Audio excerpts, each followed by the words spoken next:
Oh!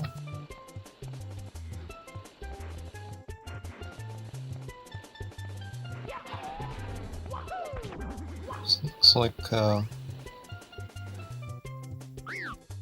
start to play. this looks like Duke Nukem.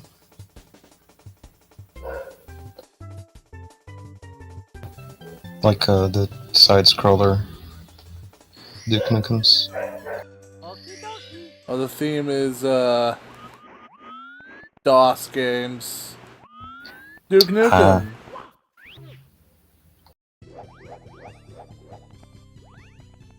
I'm here to kick ass and chew ass.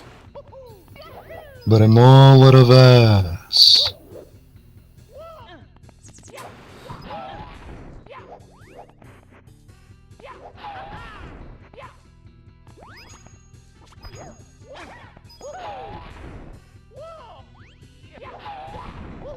That was fast.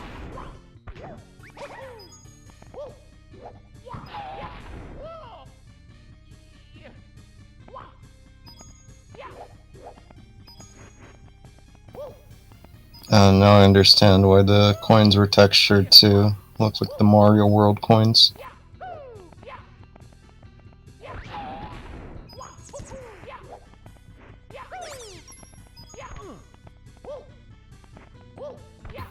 I quite like the Mario World coins. Damn it!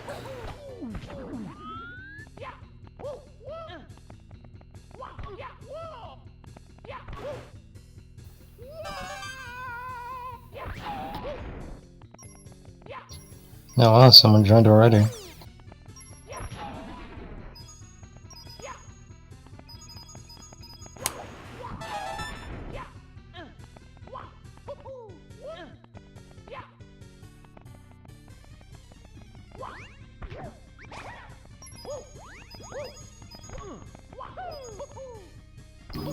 Subscribe. Thought you were already subscribed.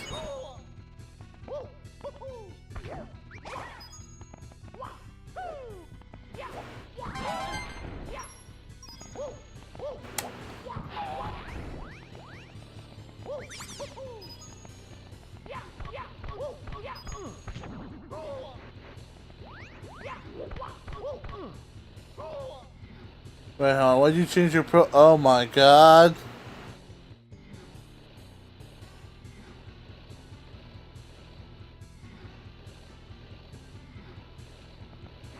Meddler, what have you done?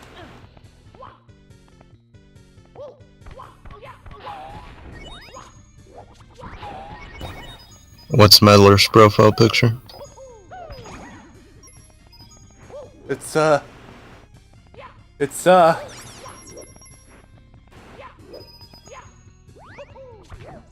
a paperclip with Blinky's eyes! Whoa! It's like I don't even know him anymore!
Wall kicks will work. Eventually.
Alright.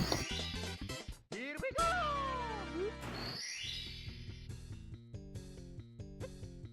Now I can open any door with 3 on it.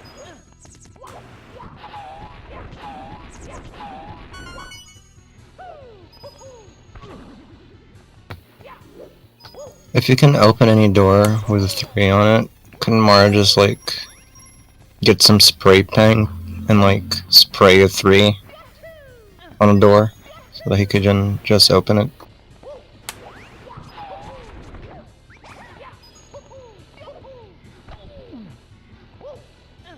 Prime, Yep. how else do you think he was able to commit all those murders? Back in '83.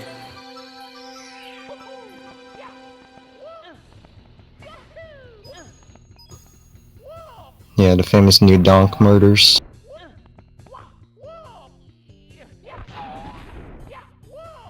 Where is he gonna get the spray? Where is he gonna get the spray? Where is he gonna get the spray paint from? You can buy him from Lowe's, duh. Yeah, there's a Lowe's just down the street.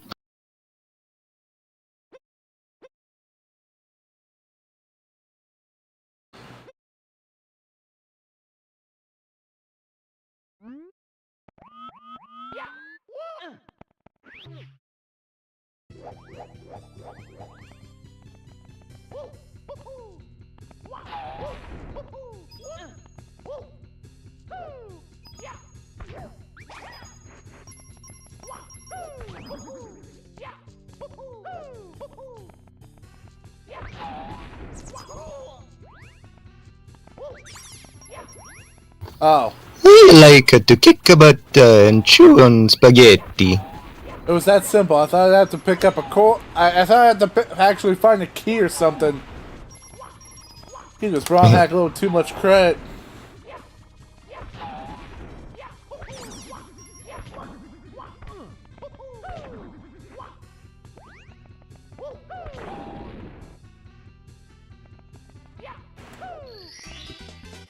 Here we go!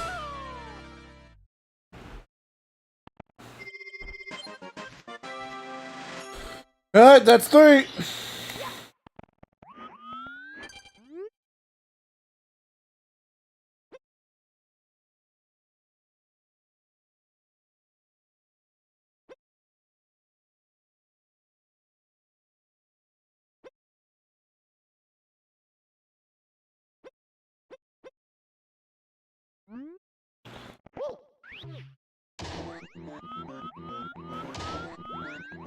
You know what's missing here, Prime? What? A shotgun.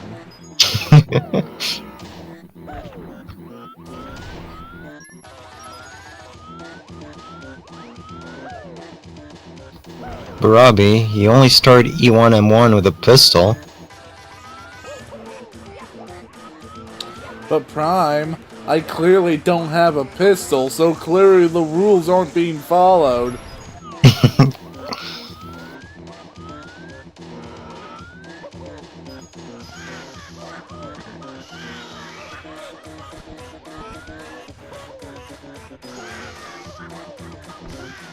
Ah.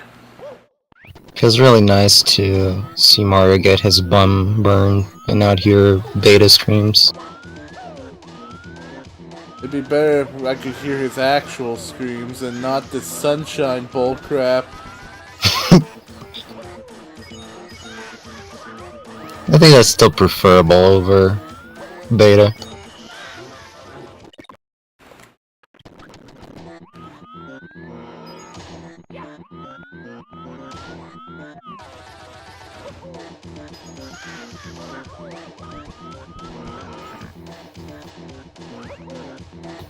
You okay, Robbie? No, not really. Other than Yeah, that, me I'm neither. fine. Yeah, aside from all the ways in which we're not okay, we're okay.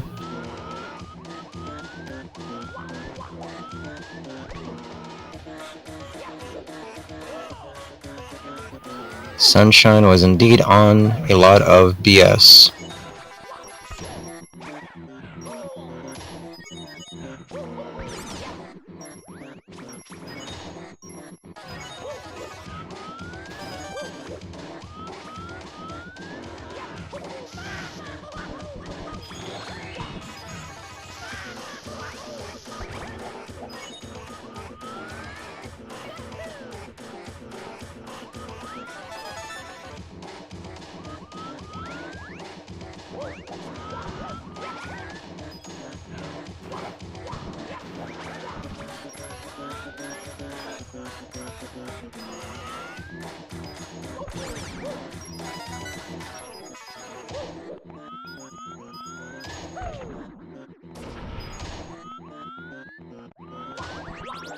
Dude, Rhea just told me to die.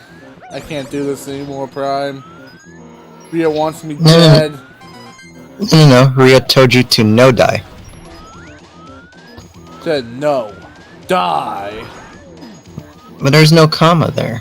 If there was a comma, it'd be if there was a comma, it'd be no die. Prime, you expect a YouTube comment to have proper grammar? Mine do. You're not a YouTube commenter, though, Prime.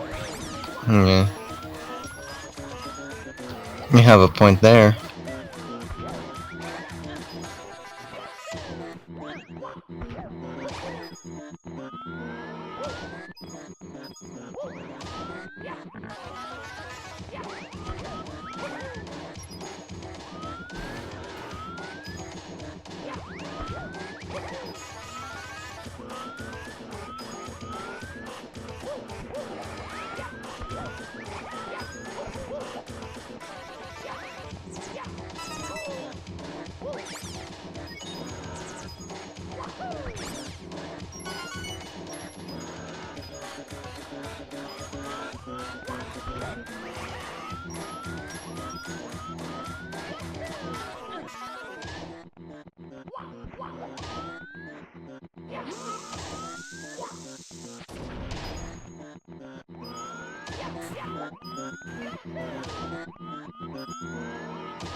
I was watching that one friend of ours play Super Mario USA the other day. You were watching who? That one friend of ours play Super Mario USA on Discord call the other day. Oh, that one. I thought you were referencing a YouTube channel. Yeah. Like, that's a weird-ass name. That would be a cool YouTube channel friend. That one friend of ours.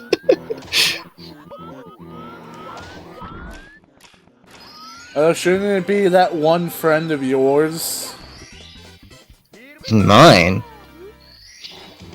I mean, yeah, because, like, if it's one friend of ours, that would imply that the channel is about someone else. Oh, yeah, true. Thank you, Unknown Notion, for the $3.64. Well, that's awesome. Thank you, Unknown Notion. Well, where is that store placement? It sucks ass! I think it's in the exit room.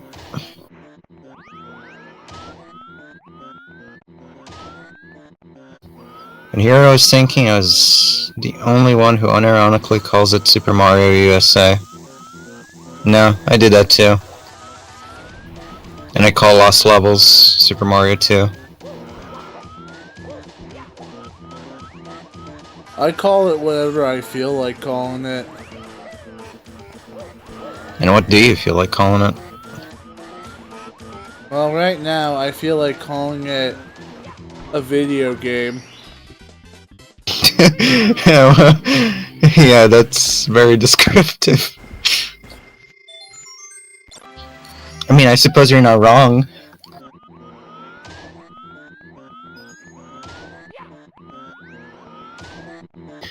But you ain't right either.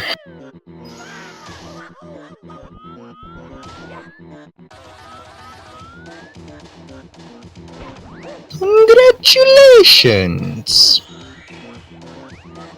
Thank you, Ria. Congratulations! You stopped a baby killer 9000 from killing your babies!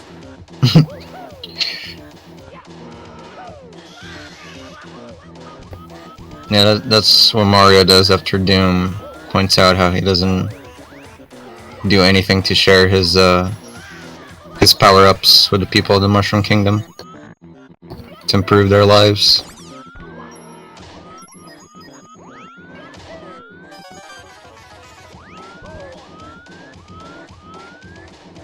Yeah, but joke that totally makes sense without context.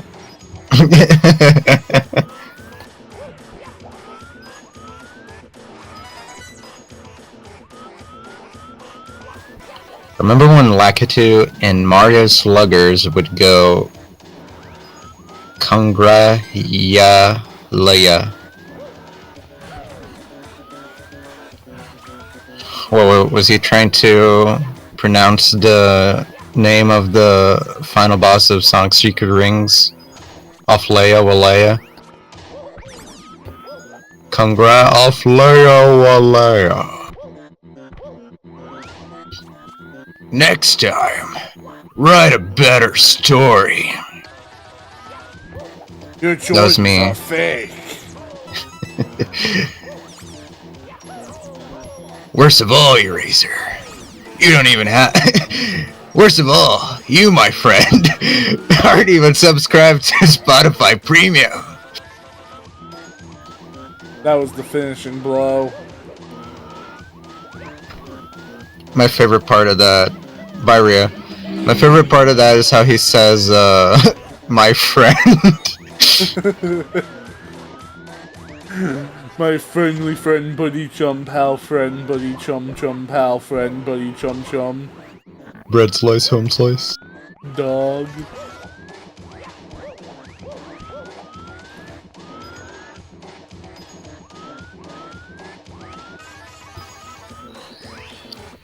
So remember the other day when I asked you about the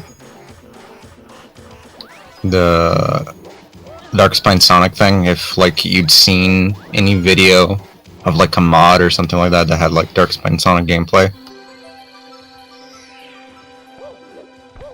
Was there a certain game in particular, or?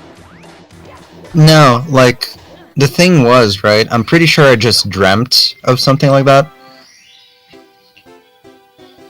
Cause, okay, how I remember it is that it was like boost gameplay, right? And it looked like a Forces level. Like like aesthetically, it looked like Sunset Heights, right? Italian version Mario Odyssey. I like that. He has a Wario nose.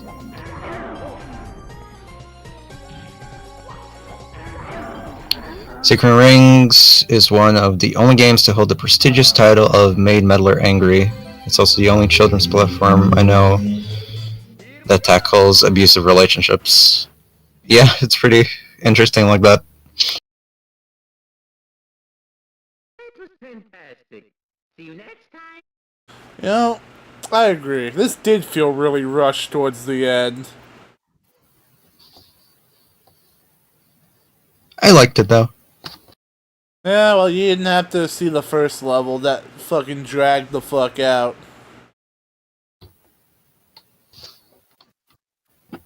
Oh yeah, it was 3 things and you only played 2. Yeah, because I actually streamed like last night, and I mean... So I guess you already played the... I was streaming at midnight, and I played till like 6. I finished the stream off playing the first level, but like at that point, I was at the point where I would just space out too often, so there would just be times where Mario would just come to a complete stop for no reason. It's only like, okay, yeah, I'm at my limit.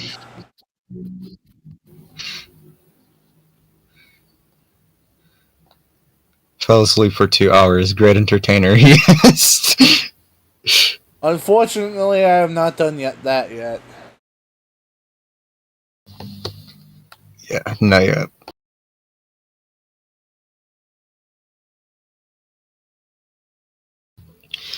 But yeah, so boost gameplay, Sunset Heights,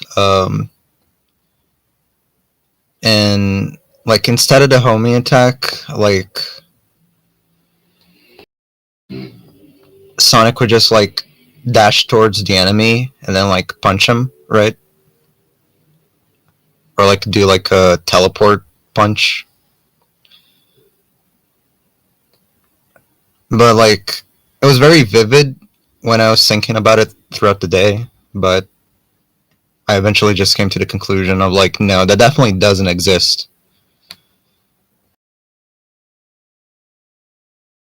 Because like if it was something that I saw on my own, I would have saved it. If it was something that I saw while we were together, I would have pointed it out. And it's just like too cool and notable for it just be something that like wouldn't really have like paid attention to. And it kind of just feels like disjointed anyway. Like, why would Darkspine Sonic be in Sunset Heights? Like, what game would even be being modded there? So I think I just dreamt of it and my brain just like pastiched a bunch of stuff together. Because like the punching thing makes sense because the like Darkspine Sonic's notable thing is that he does like melee attacks and stuff. The frontiers before frontiers. And the Sunset Heights thing and like the melee homing attack is probably just me thinking of Shadow Generations. I'd seen like a gameplay mod for Shadow Gens like not too long before that dream.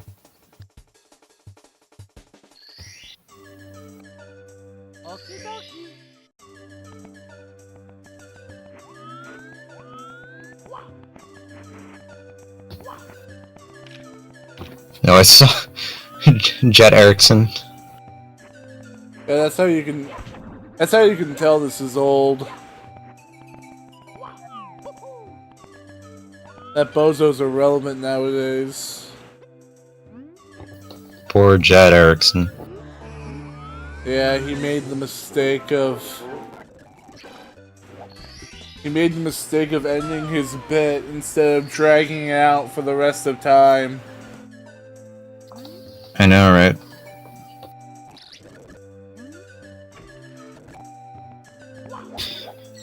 He bowed out gracefully. What a loser.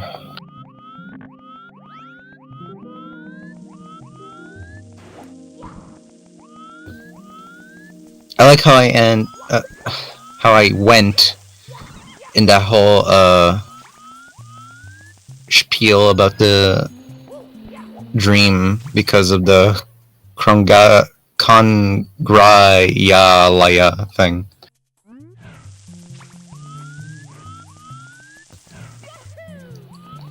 But yeah, what I was saying about Mario USA. Wow, that's an ugly Pac-Man.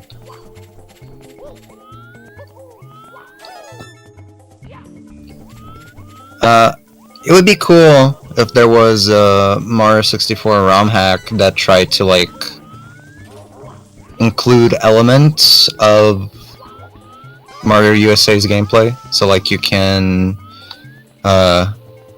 jump on top of the enemies, pick them up, throw them, rip out the vegetables from the ground, do the charge jump and stuff.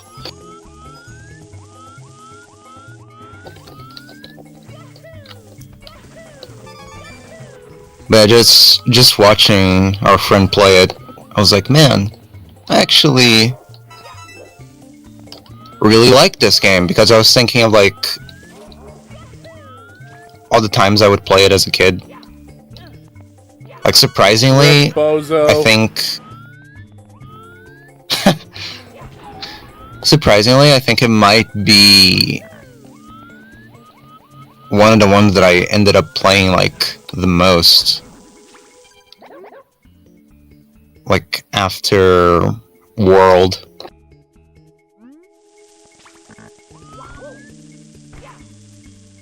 And, like, as a kid, I wasn't, like, in love with it or anything, but the more I think about it, it's like, it's actually really fun. And there's a lot of, like, elements about it that I think are really cool. Yeah, what was Nintendo cooking with this one? Yeah.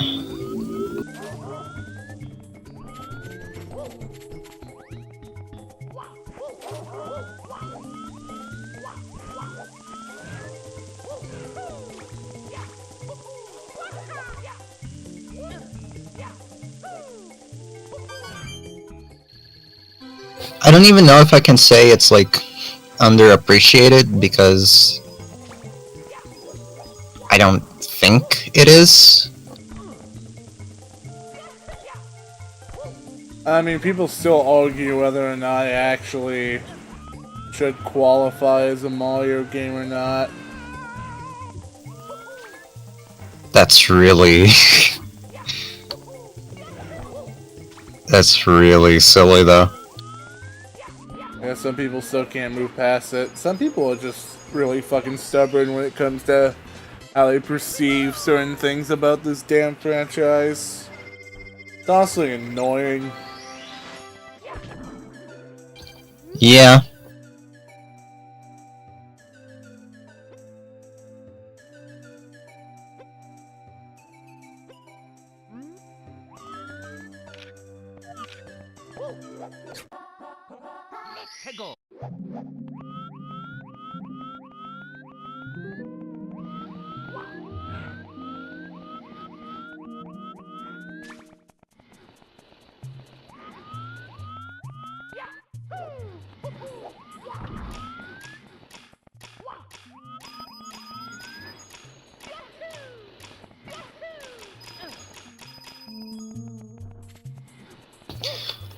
Oh my god, I haven't seen the fabled Pac-Man chain jump in years. Yeah, I remember people used to do that a lot.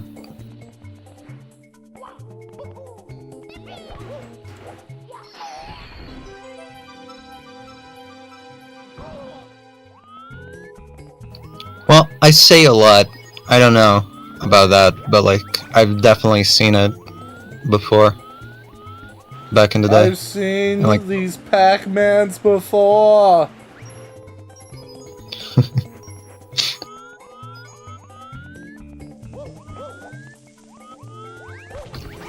what really bugs me about that chain jump Pac-Man is that he has like regular chain jump eyes. His mouth is. Yeah, and I don't like that either. His mouth is very detailed. He has regular chain chomp eyes instead of like beady Pac-Man eyes. It's unnatural. Yeah.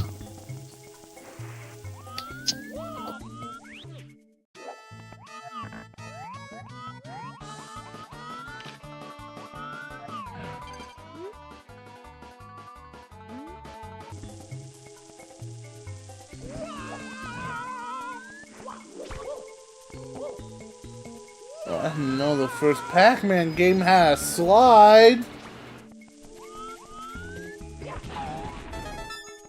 Looks like the aw shit, here comes Pac-Man version of Pac-Man. Ah shit! Here comes Pac-Man! Yo, yo, yo, what is up, motherfuckers? What it is? What does he say that what it is?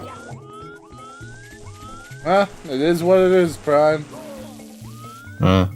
Guess he's just high.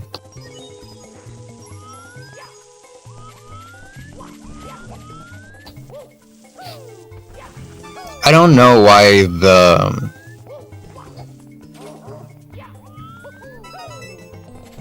the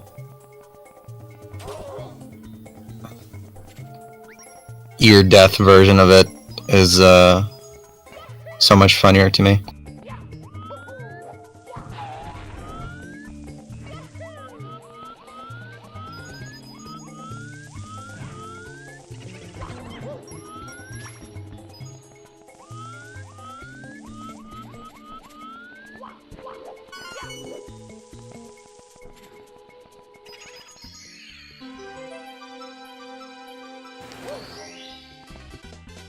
Here we go!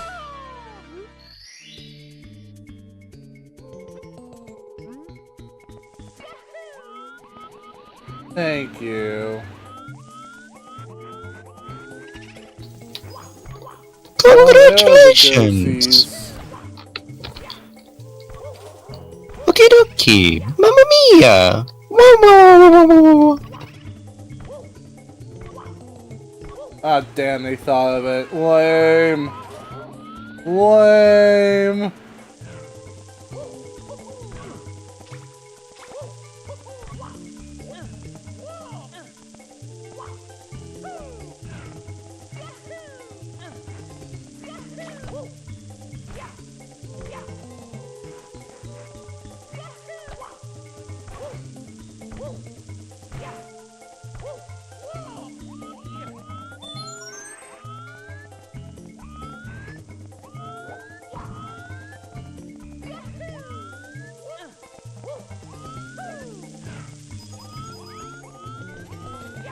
Supposedly there was supposed to be like 5 secrets, but I have not seen a single one yet.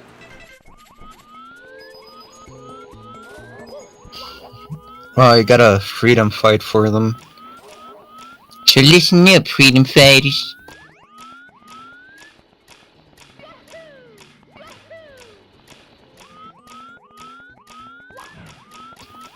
Look, you guys, Mario's gonna fix the machine.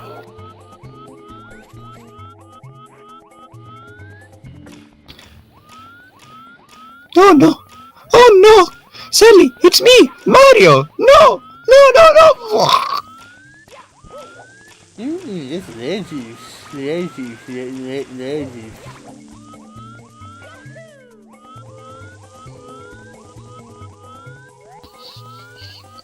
No one will shed a tear for the freedom fighters. If only that were true.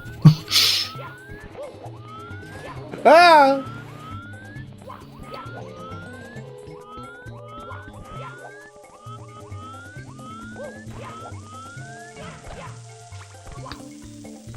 A lot of people. Well, a lot of people. A non-zero amount of people that can be very opinionated and brash, care a lot about the freedom fighters.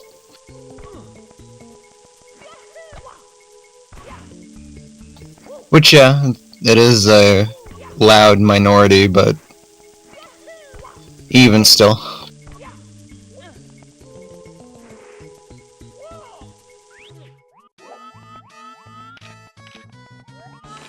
Still enough to cause, like, friction and drama and stuff.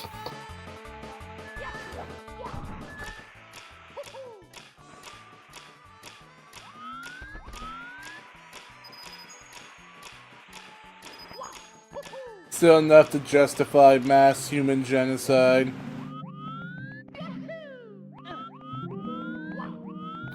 Yeah, mass human genocide route. Oh.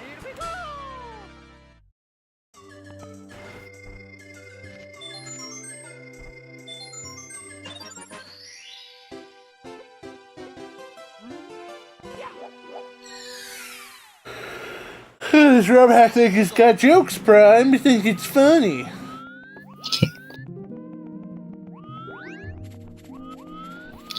This light texture reminds me of the inside of a Chuck E. Cheese's, and I hate it. That Chuck might E. well be on Cheese's. purpose. For a kid, could be a kid. Here we go!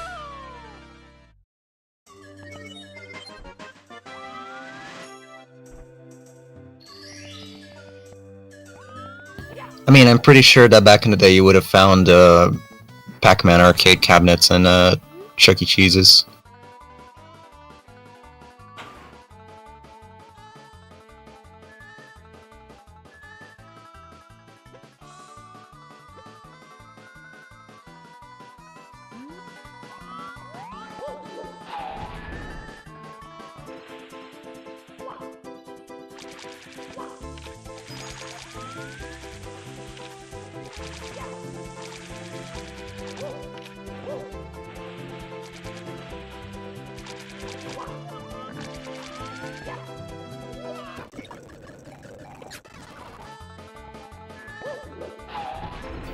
Isn't it funny how, like, FNAF,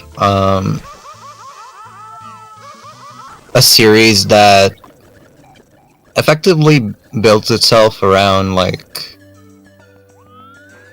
imitating Chuck E. Cheese's aesthetic, is, like, extremely popular with a generation that just plainly doesn't have Chuck E. Cheese's nostalgia. Yeah.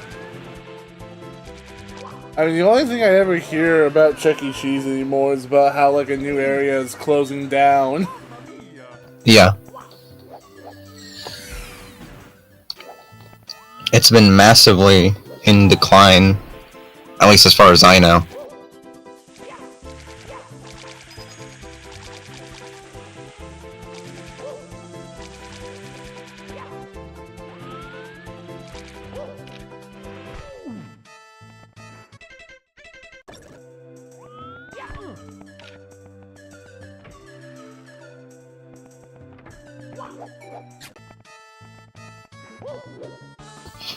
No one will shed a tear for Krusty the Cat. Is that a Chuck E. Cheese's character? Let's That would just make say sense. that him and Chucky had a Tom and Jerry-like relationship. Yeah. Until Chucky took it too far, and then... I'd rather not say it on stream. Yeah. Things were never the same again.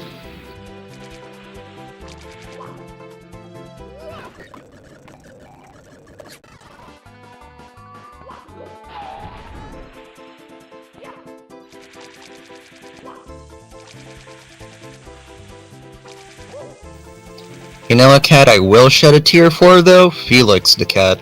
The wonderful, wonderful cat.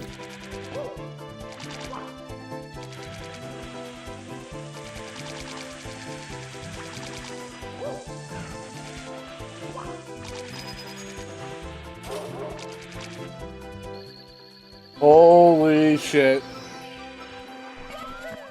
For only like the first month of the franchise before being replaced by Mr. Munch. Yeah, I guess he wasn't a worthy adversary for Chucky. I should have seen that one coming.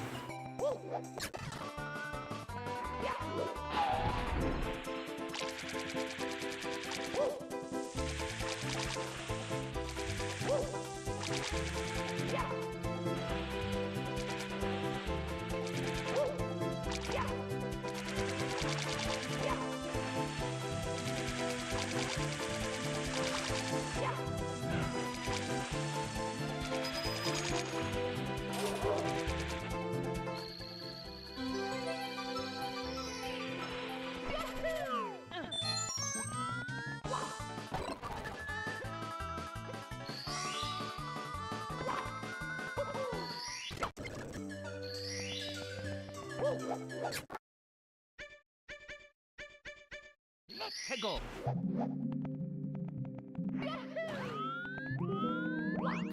Freedom fighting for the darn 5 secrets.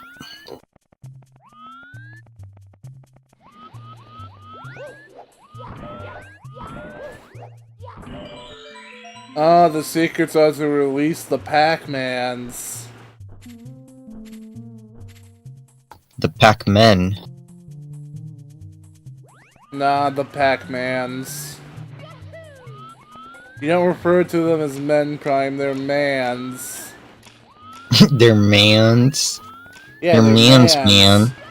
man. Just like today's sponsor, Manscaping. It's manscaped, Robbie. You ever wanted to learn about how I shave my balls? Well, then this is the advertisement for you.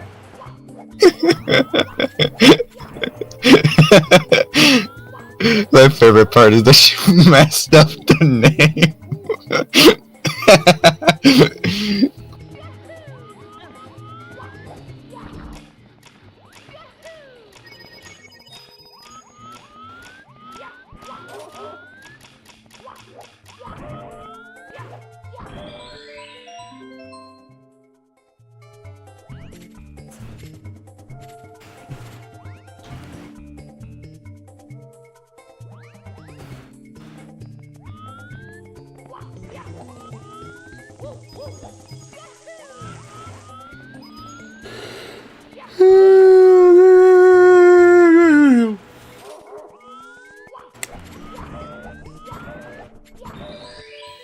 What a crazy era we live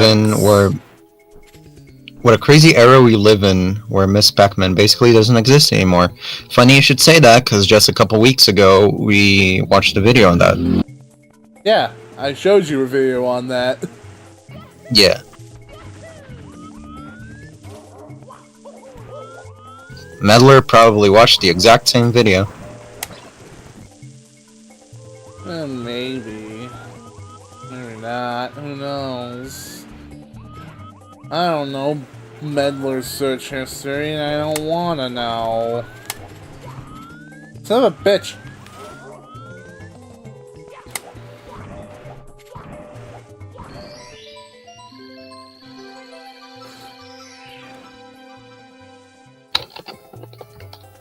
But yeah, poor Miss Pac-Man, alas.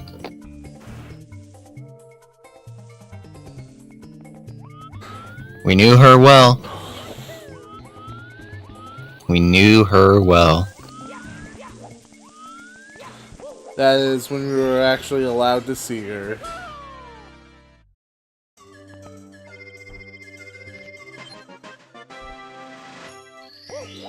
I mean, to be fair, she's in like Pac-Man World and everything, and those games are back into the limelight, so it's not that bad. Prime. Firstly, you don't play as Miss Pac-Man World. You don't play as Miss Pac-Man World. You don't play as Miss Pac-Man in Pac-Man World. But I got to see her. She was damselized. Secondly, she doesn't get to exist in the repacks. Wait, what? You really didn't know? I didn't. No, I didn't. No, she got replaced by Pac-Mom. In case you're wondering, no, she's not Pac-Man's mom. What the? They retconned Miss Pac-Man, dude?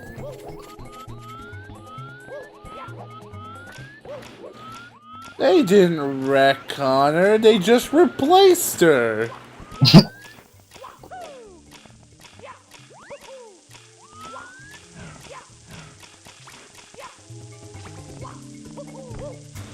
Your favorite artist is closing their account? That fucking sucks.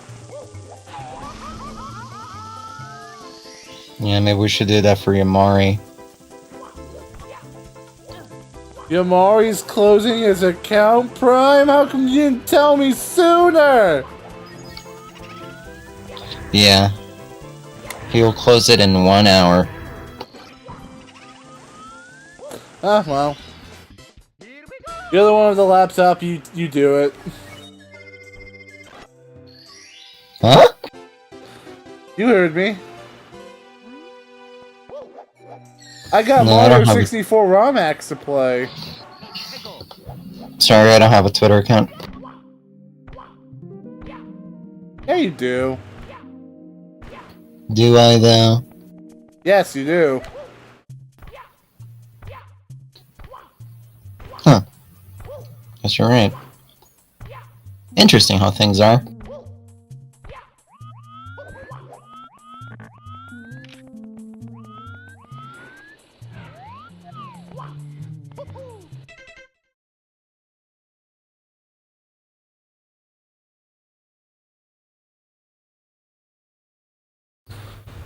Hey Robbie, did you know?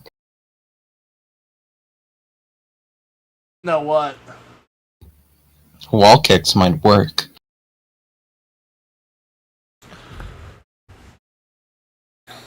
Allegedly. Thankfully, it seems like they're not leaving forever, and it's only their Twitter and Blue Sky accounts they're closing. Okay.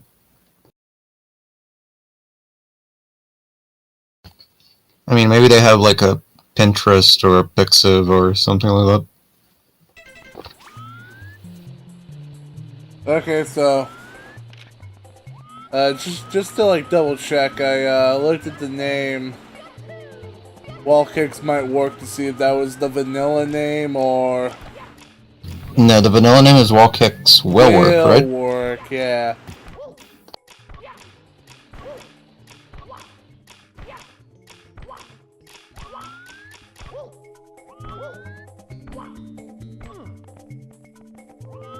What the hell does this switch even do?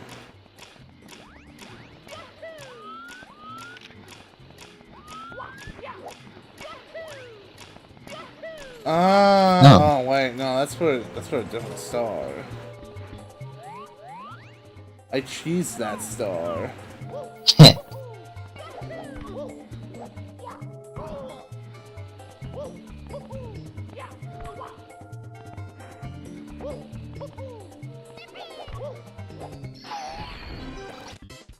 Oh dang, that was way better than the first go.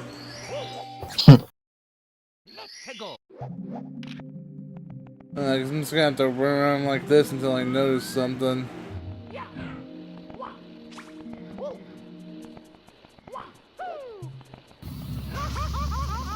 This view really makes me feel like I'm Mario.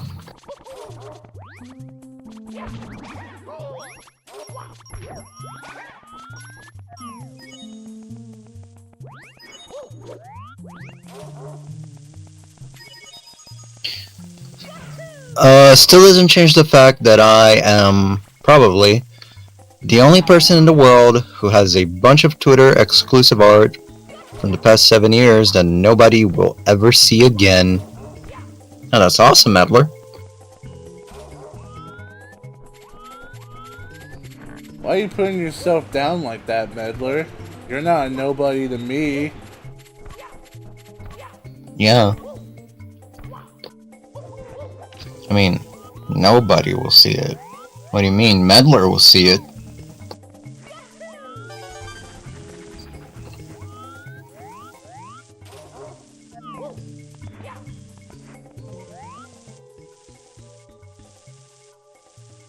Ha ha! You fell down. You are dead. Not a big surprise.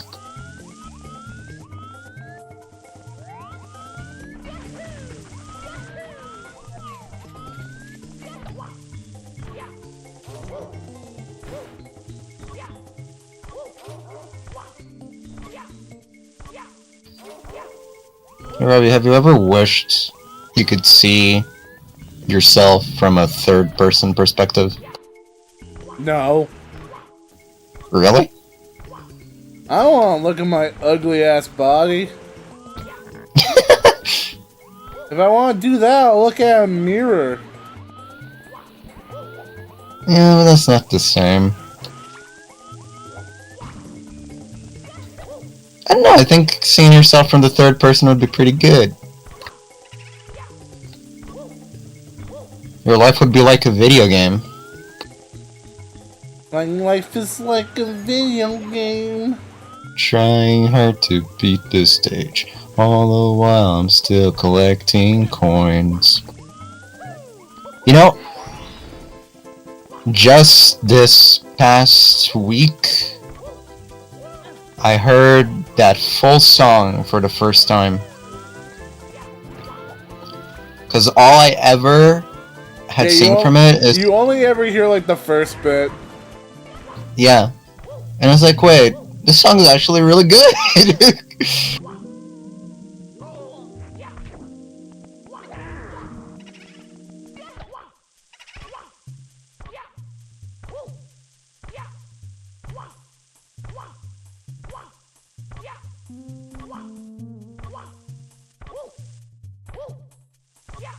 Yeah, but I heard that like the guy who actually like made the song isn't actually a good person.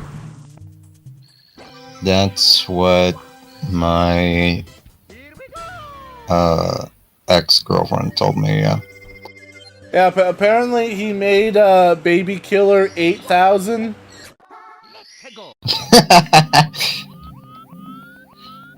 Yeah, Dr. Doom iterated upon his work.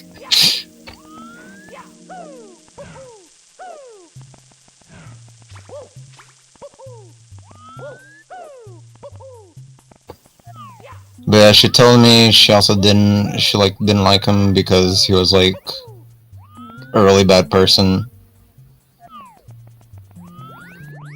Yeah, I just And also don't apparently even... somebody she knew was like a jerk, like really liked him as well. I don't know exactly what he did, but apparently he's like I honestly like I that dude. remember watching a video about him, but I honestly don't even remember anything that he did. Yeah.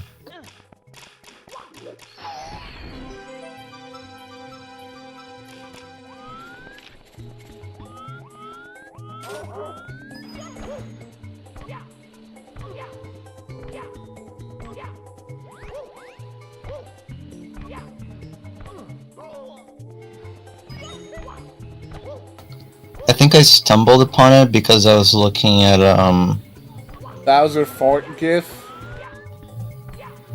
what? No.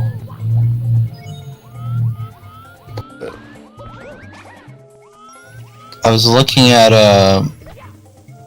Don't Mario. ever say that in my vicinity ever again. I don't know. I stumbled across it somehow. I think I was looking at Mario Get Your Shit Together. Mario, Which honestly, get your shit together, bro. You got to know gotta this know. princess isn't worth these extra With these lives. extra lives. Doo doo doo doo doo. Sung by Sonic the Hedgehog, yeah. Yeah. Yeah. Sonic just encourages Mario to stop being a hero and to stop helping someone simply because she doesn't let him pull in. Yeah. Sonic is saying that. Yeah, I imagine Sonic singing this to Mario to help him get out of this abusive cycle.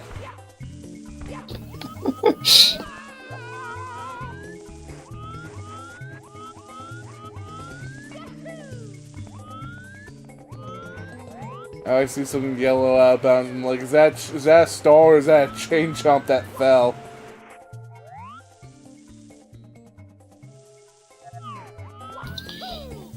Yeah, because Sonic is famously a character that demands to be paid for his heroic deeds through female affection. True. And who defines his worth through that. Yeah, definitely something Sonic would say.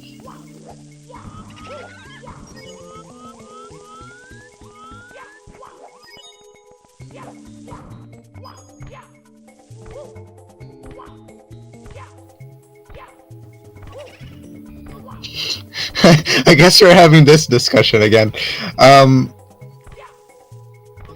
Something that's kind of funny to me is that when it comes to Wario, people are like, Wario doesn't need a woman. He's got his money, his grind set. Like, whenever you have, like, a clip of Wario, like, ignoring a woman because of money, I think, like, Wario World had... Or... Yeah, I don't remember which Wario game was it. It was Wario Land Shake It, because he literally picked up the princess, queen, whoever she was, and just tossed her aside. Literally tossed her just so he could pick up the bag that hands out infinite coins. Yeah, and people see that and they're like, based, Sigma Wario. what a Giga Chad, right? Yeah. But then, but then, like, doesn't really seem like people have the same kind of mindset for Mario, that he's just chill with, like, not being with Peach. Well, the difference is that Mario still saves her all the time, so that makes him a simple. Wario would simply leave Peach in the cage and grab Bowser's wallet. Yeah. Wario's like, I got to make my nut. That is a reference that won't make sense unless you watch the most recent episode of South Park. I have not seen it. Yeah, basically, the premise of it is that, like, Clyde has started a Tate Bro type podcast, right? Oh, a Nick Fuentes type thing. Yeah, Nick Fuentes, like, Andrew Tate, I forget the name of all of these, like, alt-right grifters, but, like, he started a podcast like that, and it, like, mind broke Cartman. Like, Cartman is mind broken that people are doing that stuff, because he's like, you're stealing my thing! Oh, because because Carmen was doing it first, and now everyone else is copying him. Yeah. And, like, Clyde gets, like, brought to Mr. Mackey's office. And, like, Mr. Mackey's asking, why aren't you nice? Why don't you just do nice things? And Clyde's like, I gotta make my nut. Mr. Mackey's like, well, what? Yeah, dude, being a kid is expensive nowadays. You have Fortnite cards, V-Bucks. You gotta pay for 5 different streaming services, door dashing. Like, my nut is really big. And then immediately after he's done with Clyde, like, Mr. Mackey gets fired by PC Principal. Mackey got fired? Yeah. Because they're doing... Oh, thank you, Unknown. Because they're doing, like, cutbacks in school funding, right? Oh, wait, so it's like, I think I know where this is going. I saw a clip online. And in the moment of, like, desperation, Mackey joins the ICE. Yeah, he joins ICE. Like, at first he's like, no, my morality will not allow me to ruin the lives of minorities, okay? Okay. And they're like, okay, but here's how much you get paid to do it. And next, like, okay. The bank guy is like, well, considering all your expenses, your monthly nut is up to 10K. I like when PC Principal fires him. Because it's right after the conversation with Clyde, so Mr. Mackey's like, what about my nut?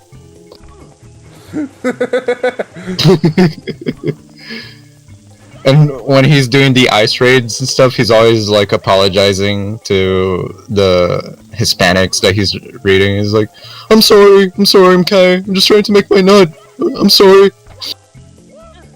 You gotta make my nut. What's the nut supposed to mean in this context?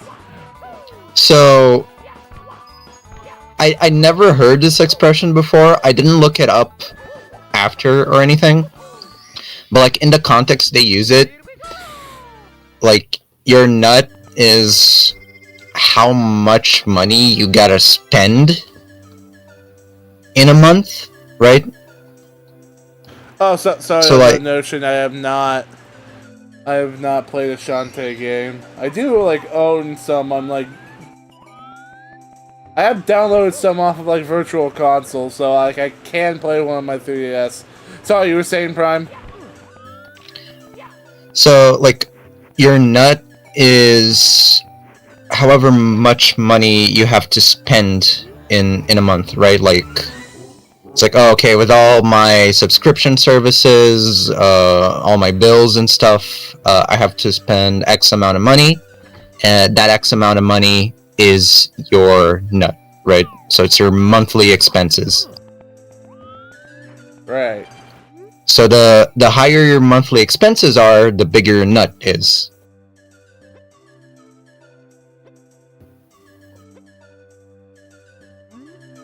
Uptime. I'm earning my nut right now. You're making your nut.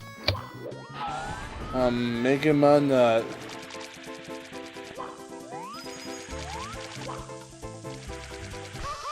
It's just really funny to me. I don't know if that's an actual term or if they made it up, but I really like it. It's so stupid. I'm just making my nut, okay? Okay, I gotta make my nut. What about my nut? When the stream is over, we're definitely gonna watch those. Yeah. Is this like the new season too? Is it like season 27 or whatever? Yes. The brand new season. Episode 2. My biggest regret is not downloading the virtual console version of Shantae Game Boy Color before the eShop closed. Don't get me wrong, I still yar har fiddly lead it to play it, but still feel bad about it.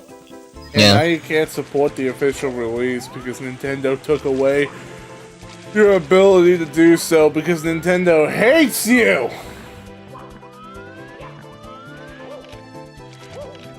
Nintendo hates us all.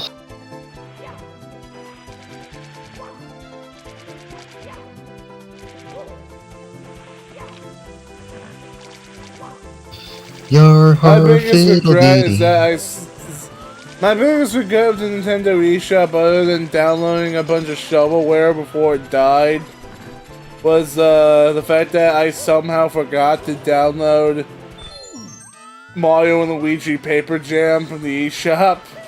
That was the one Mario game I forgot to download somehow.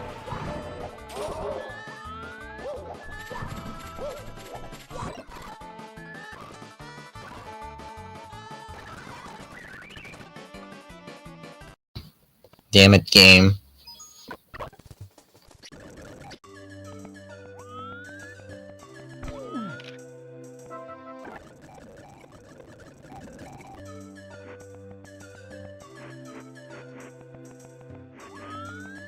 I have all the Shantae games on my PS5. Can't wait for Risky's Revelation.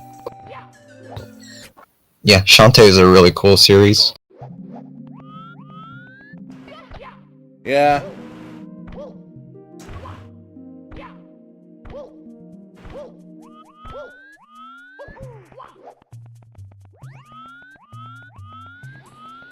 It's honestly incredible, Prime. Like, some people are so good at Shantae. Like, they're able to beat the entire game with only one hand. Yeah, for some reason, Shantae players just seem really good, really particularly skilled at playing it with one hand.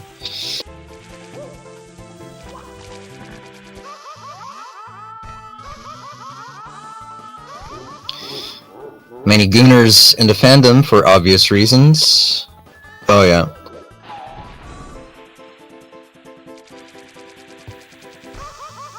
I mean, it is part of the appeal.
Think of games with crappy endings. Me, Dying Light 2. Games with bad endings. Oh no, not bad endings. Shitty endings. Yeah, but like endings I don't like. It's a game with an ending that I don't like. I know, it's just you specifically said bad endings, and I'm like, I get what you're saying, but... Yeah, no. I get it. It would be confusing. Or it could be confusing, rather. I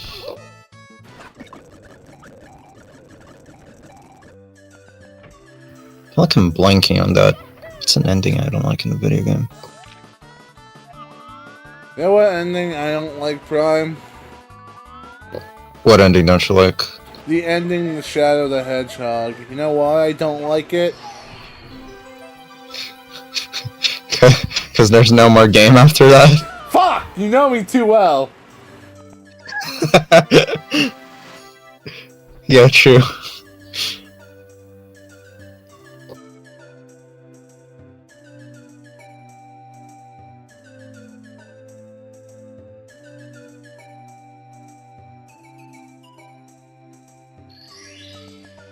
That's another one you can say is practically every ending to like every SpongeBob game.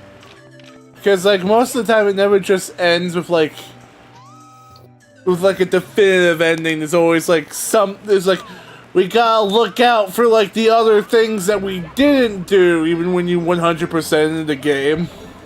Yeah. No cake for you.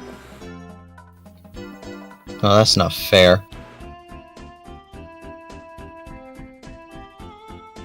The Truth or Square game deadass ends with the secret formula being in Mr. Krabs' back pocket the whole time. Oh, that's true, I forgot about that! And you have like Creature from the Krusty Krab where the plot twist was the entire game was just Plankton's dream, which was Patrick's dream, which turned out to be SpongeBob's dream, which turned out to be Gary's dream. Mortal Kombat 1 Chaos Reigns' ending also sucked. Hello, German. German Pakuro. Bakuro. Bagheera. Garo.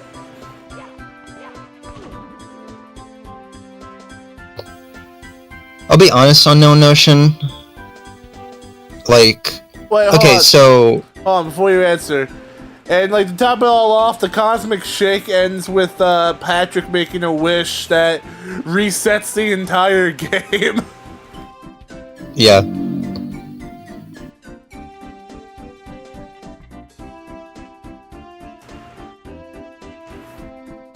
I know what you were saying. so a No Notion in regards to Mortal Kombat 1, when I did like check out the story mode for it the first time when it like came out, I did like it, but it like didn't stick with me. I don't know, like I feel like after MK9, I don't know if I've much liked the direction of the series. Like, I feel like I've liked it less with every game after MK9.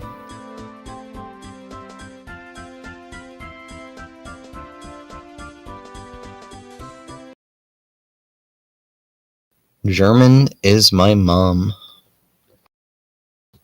Nice video live. Okay, I think I can think of like an actual ending to a game that pisses me off. Which one? So you know of the Medieval series, right? Oh yeah. So you know about the plot of the sequel, the second game, the one that never gets remade, while we get like infinite remakes of the first one. What's the plot for that? Okay, so the plot is that Gallowmere is a thing of the past. We're now in England, where what was the name of the wizard from the first one? My mind's blanking on his name.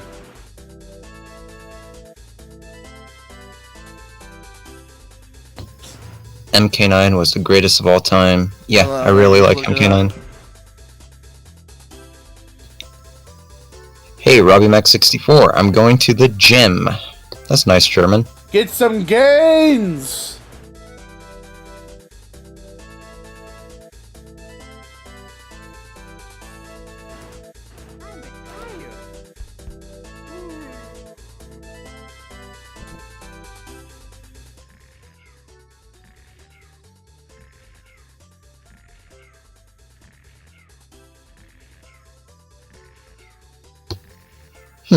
I don't know if this counts, because I kind of don't like the story of the whole game, but Dark Souls 3's ending kind of, like, annoys me. Okay, Zarok. His name is Zarok. Right, the Wizard Zarok. So there was this new guy named, like, Malford, I think. Have you played Silent Hill 2 Remaster Prime? I have not played it, but I watched Vinny Vinesauce play it. I liked it. I thought Bluebird Team did a good job at it. Remember Tac 2 also pulled the It Was All a Dream thing too, and the final 3 bosses are all kind of lame. Damn. So anyway, so...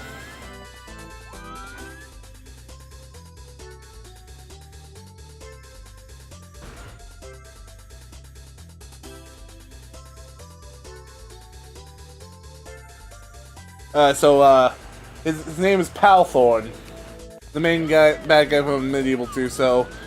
This guy named Palthorn, he gets his hands on Zarok's spellbook, and he raises the dead himself in an attempt to take over England. Makes sense. Now, just like in the first game, resurrecting the dead has the unintended consequence of also resurrecting Fortescue again. Yeah.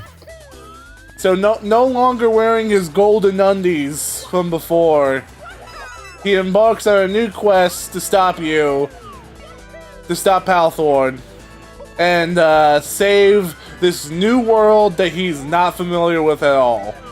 Sure.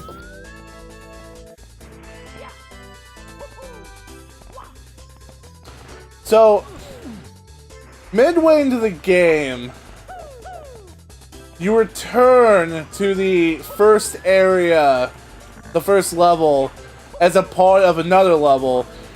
The introduction of the tutorial level is a museum, because that's where Sir Daniel's carcass, his skeleton, was being preserved, so that's where he woke up. Okay. Conveniently, he woke up right next to a sword. So, you return to the museum in another mission, where you find out that Palthorn is trying to, like, find some secret Egyptian... Why is this... Okay. Well, thanks for the star, buddy.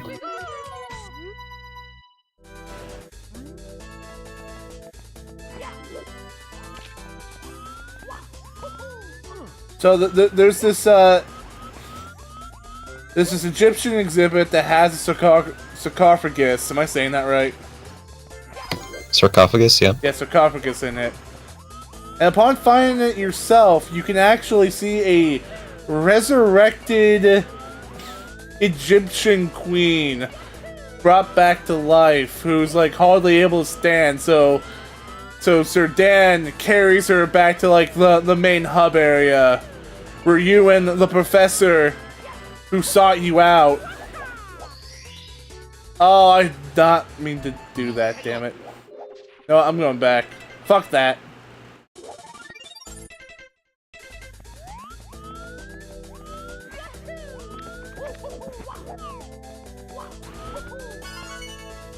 I don't remember what her name is either, and I don't care to look it up, but, make things simple, she becomes Dan's love interest out of nowhere, despite having any actual screen time with him. Fair. But, you know, Sir Daniel literally built a time machine to go back in time to save her from Jack the Ripper. That's cute.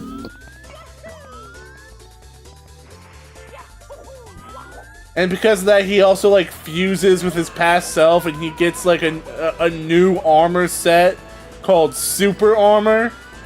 Ooh. Yeah, it was pretty cool, but,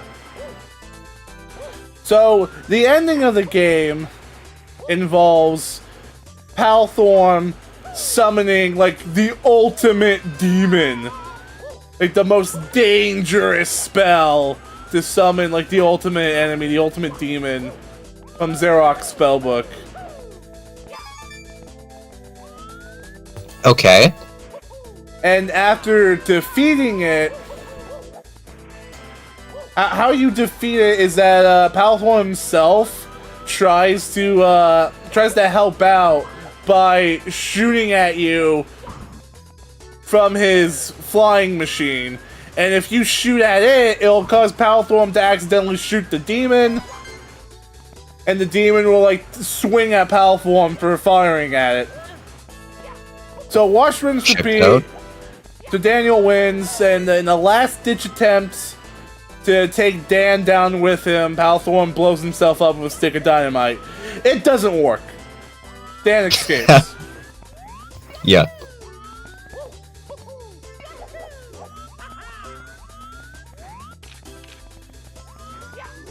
So there are actually 2 endings to this game, Prime. 2 endings, okay. In the first game, you had these things called chalices. Right. Yeah. Chalices were a collectible item that would appear in a level, and that in order to claim them, you had to defeat enemies so that their evil souls would turn to the chalice. And once you killed enough, the chalice would become tangible. I mean, yeah. It would go from tangible to physical, and you'd be able to collect it. And upon exiting the level, you would be taken to the Hall of Heroes, where one of Dan's past co-workers, I suppose. Right, his one of his, like, comrades, one of his allies. Yeah, his past comrades from when he was alive would reward him with their weapon, and that's how you would, like, gain new weapons throughout the game, because, like, you could get, like, some things from opening chests, like you could get daggers, but it's not going to be good as a crossbow or an actual bow and arrow. Hello, Steve Harvey. Yeah.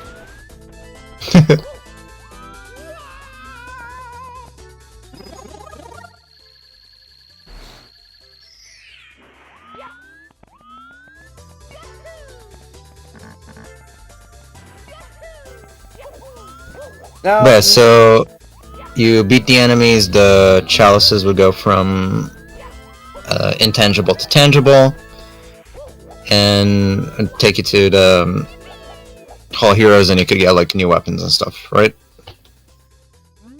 yeah, that's how it was in the first game. Oh shit! This is the second hand-me-out star.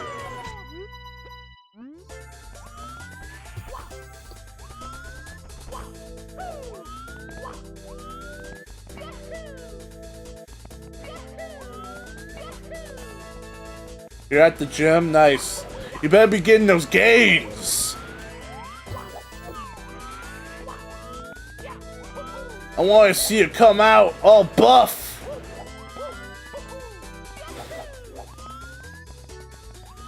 Buff and tough and scruff! Oh, hold on. Let me just read what Unknown Notion said here. I was watching what's your favorite? What? Sorry, I was watching. What's your favorite Mortal Kombat character says about you? And Fourth Snake said, if you like Rain, you watch too many Easter egg videos. Oh, cool that you watch Fourth Snake. Then again, as if you like Mortal Kombat, odds are you probably have at least heard of Fourth Snake. Personally, I like Rain because of his charismatic personality and his good looks. Can't blame me for sounding fruity for that. Yeah, I like Rain. I think he's like... For one, I really like purple as a color. I think out of the quote-unquote ninjas, right, he's the one that is kind of like the most interesting to me, or like the most unique. Like, I like the musical reference to Prince with Purple Rain. I like the fact that I don't remember if this is like old lore or new lore, but like I like him being like a demigod, essentially. And yeah, he does look like cool, and he is like handsome and stuff too. So yeah, I probably like Rain the most too on No Notion. There's nothing gay about appreciating another man's beauty.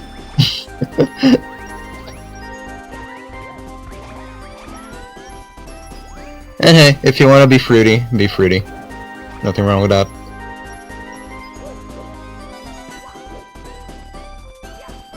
Yeah, there's nothing wrong with that. See you in hell. Old Rain was way better. I love old demigod Rain. Yeah, it is old lore, right? Yeah, I always really like that about the character.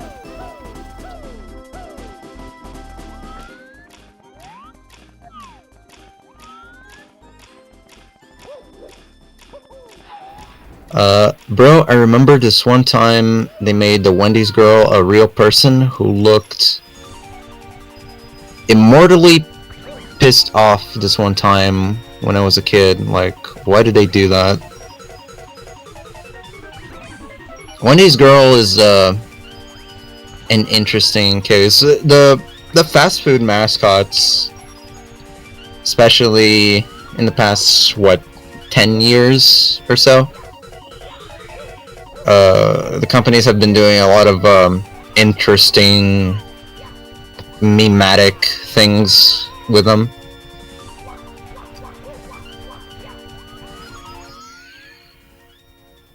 Hey. I think with Colonel Sanders, it gets kind of weird. Weren't they just flat out sexualizing him recently?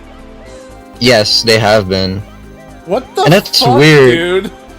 And that's weird because he's like a real person.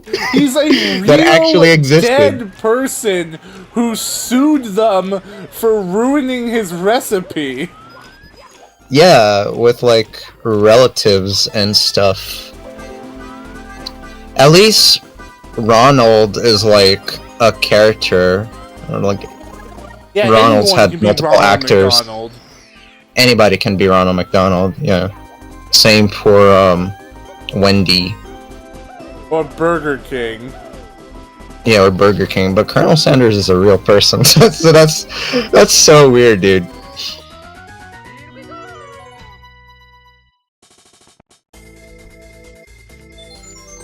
Ronald McDonald went from having no friends to not existing at all anymore. I think Ronald might still be present in like the Japanese McDonald's marketing stuff. I don't know for sure. I haven't checked in a while, but I have heard that they really like Ronald McDonald there. I think Ronald has just like become more of a. Well, it's kind of weird to say, but I guess he's just become like just a mascot character. Yeah. Yeah, I'll still like see Mickey him started doing. on like on promotions and all that every now and then, but like they won't actually like do anything with Ronald McDonald.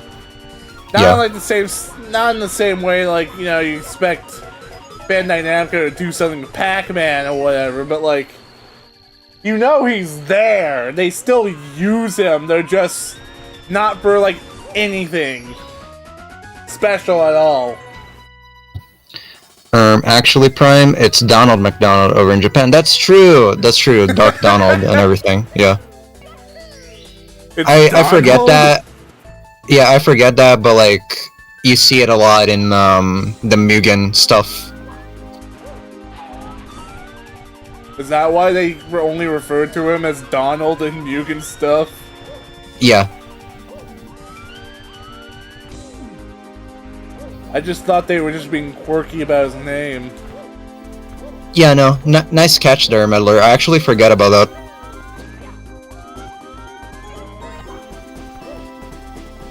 Ever heard of Raka Raka? Ronald McDonald's was brutal.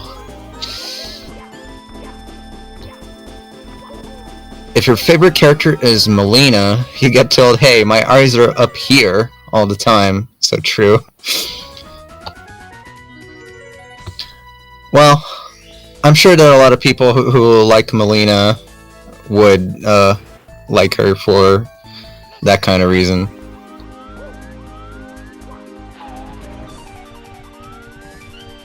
MK11 Rain was so peak. I liked him a lot in MK11.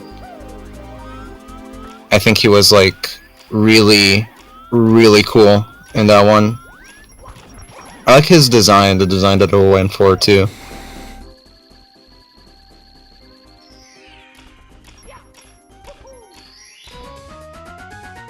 You know, it's funny to think about Prime how in like the vanilla game there's no star that's just defeat all normal enemies in this closed off area over here.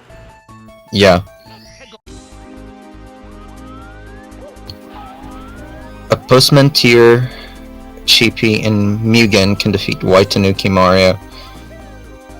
Yeah, Mugen balancing is well, non-existent, really.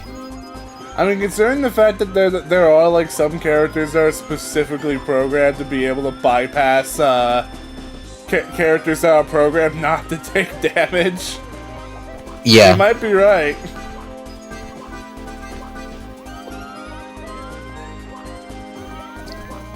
Tony Hawk 64 was fire.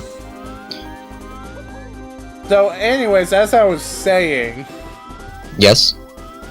so in the first game, in the first Medieval, you didn't have a hub. You were actually like traveling along a road map, a world map, because you know you were trying to reach Zavok's lair. So Yeah. it was a point A to point B adventure. Right? The sequel, however, since you're no longer in a medieval kingdom, the fuck, I can't make this jump. Yeah, you're in actual, real-life England. You're going around to numerous locations where Palthorn has hit in an attempt to like grow his magic, because I believe Palthorn's goal, like what he does throughout the game, is that he's trying to find that lost page from Xerox spellbook. Yeah. So while he's doing that, you're like trying to hunt him down, like get clues on what it is that where he is, what he's up to, and like just try and stop him as you go along. But because it's like not a linear progression structure in terms of like where you're going, Medieval 2 has like an actual like hub for you to like mess around in. It's you, Yes. The professor character I mentioned earlier, your hot mummy girlfriend. Right? And Casper, the exposition ghost. Yeah.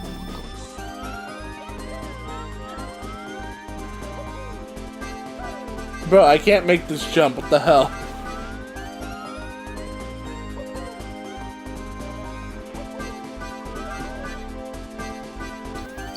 Maybe you can make it to that little branch.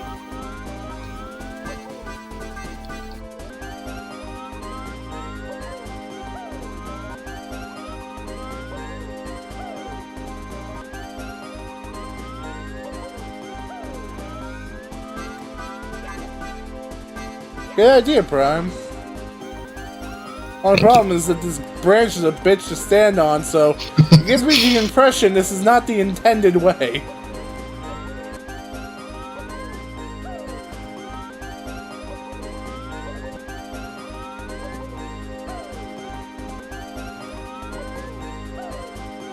So, as I was saying, again. Yes, yes. So, chalices return in Medieval 2, and they function identically to the first one. It's just instead of getting teleported to the Hall of Heroes at the end of every level, you just walk. You just walk to like the third.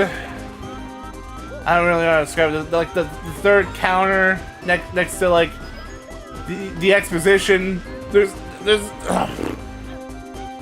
I don't know how to describe it, but like there are like these three things, these three tables that are in like the center of the hub.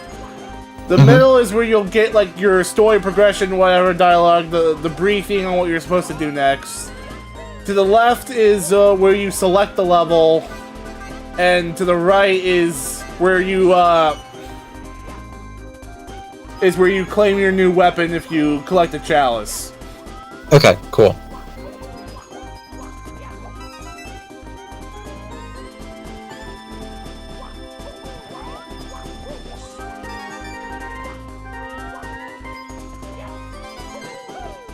Now, in the first game, collecting all the chalices only rewarded you with an extra cutscene with Dan himself being welcomed to the Hall of Heroes. Officially. Right, I remember that. Like, Dan officially being welcomed to the Hall of Heroes, because, like, the whole premise of the story was that Dan was this legendary hero that originally stopped Zavok way back then, but that whole thing was a hoax. It was a lie. Dan was a fraud, yeah. And so he went out to prove himself, but he had, like, no home in the Hall of Heroes because of this. Right. But in the second game... I wasn't done yet. So, in the first game, your reward for collecting all the chalices was an extra cutscene at the end credits where Dan is, like, formally welcomed. He's finally, like, recognized as a hero.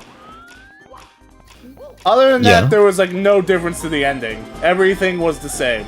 But in the second game, they actually went the extra step and had, and would actually just give you a different ending if you collected all the chalices. What, did they, like, lock the good ending behind it? See, that's what would make sense, right? Yeah. So, if you don't collect all the chalices, then the game ends with Sir Daniel and his hot mummy girlfriend going back to her tomb, where they will just, like, make out for as long as the magic is still active. That's cute. Yeah, so, yeah, a happy ending for the two of them. If you do collect all the chalices, and it's actually pretty cool if you do, because, like, the final weapon is a fucking minigun, and it's, like, the strongest weapon in the game. That's crazy. Yeah, it's awesome. And they really rub it in your face if you do collect it at the end, because so in this ending, that time machine that I mentioned earlier. Yeah.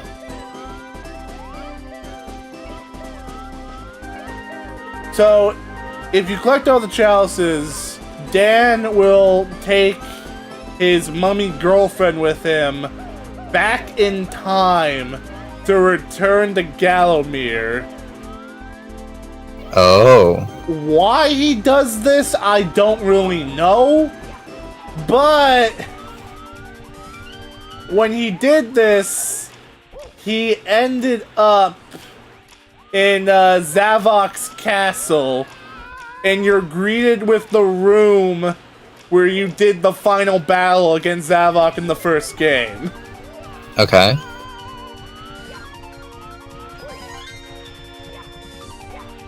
So, if you saw that, you would think, okay, that's not good. Is Dan gonna have to fight Zavok again?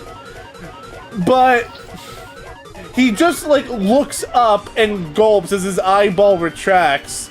As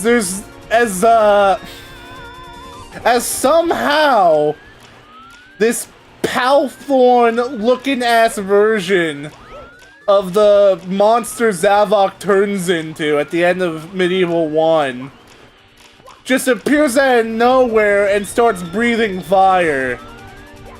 And then the screen turns black. That's it? Yeah! There's no resolution to that. No resolution to that. No cutscene, no nothing.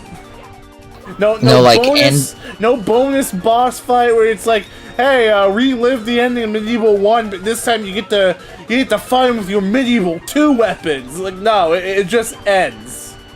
No end screen with Sir Daniel standing victorious over the defeated, like, Neo version of the first game's boss.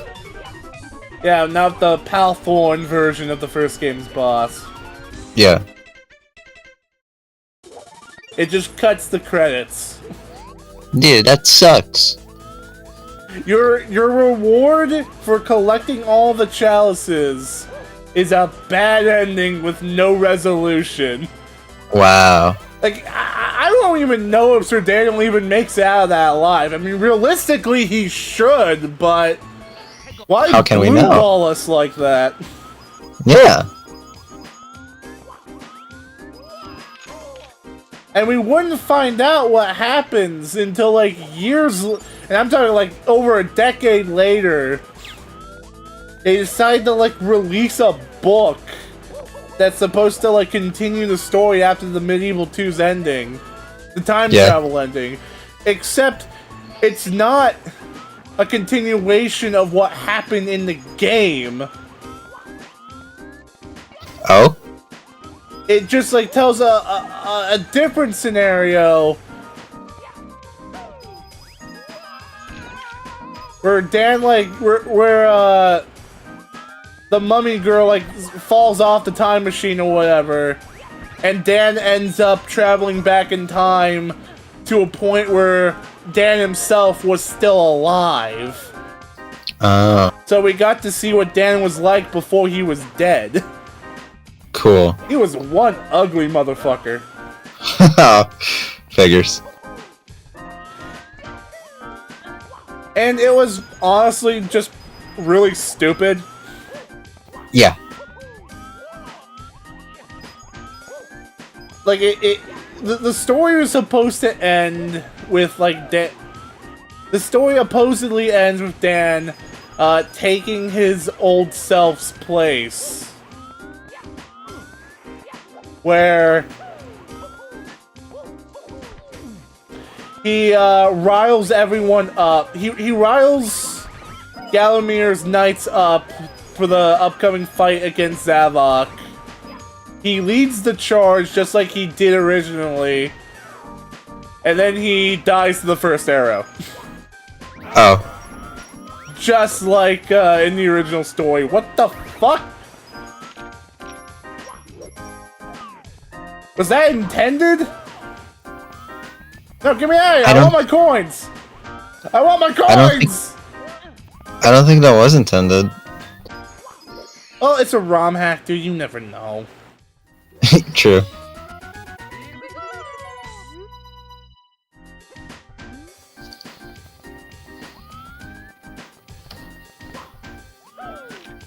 So they turned the Archer Tim. They just gender swapped him for no reason, so now he's just a girl now. Which makes no sense because there was literally nothing in the first game that would give you the idea that he was supposed to be a girl this whole time. I mean, the fucker had a goatee. Right.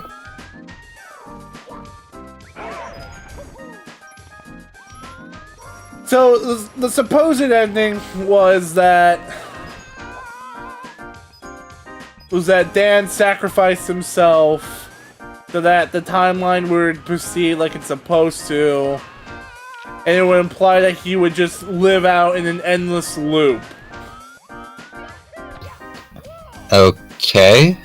Only for like the final panel, it turns out this whole story was being narrated by a guy in a trench coat.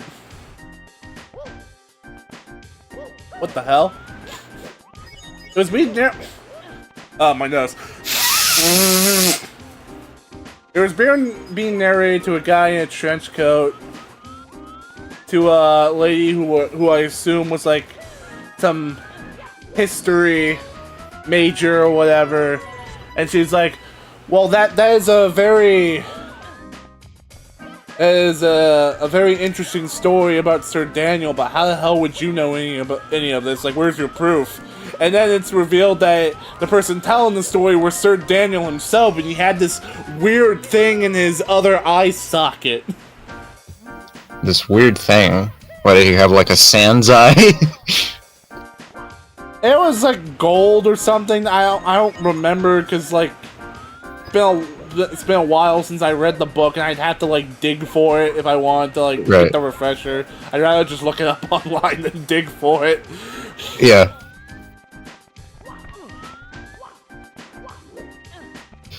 So somehow he escaped the loop.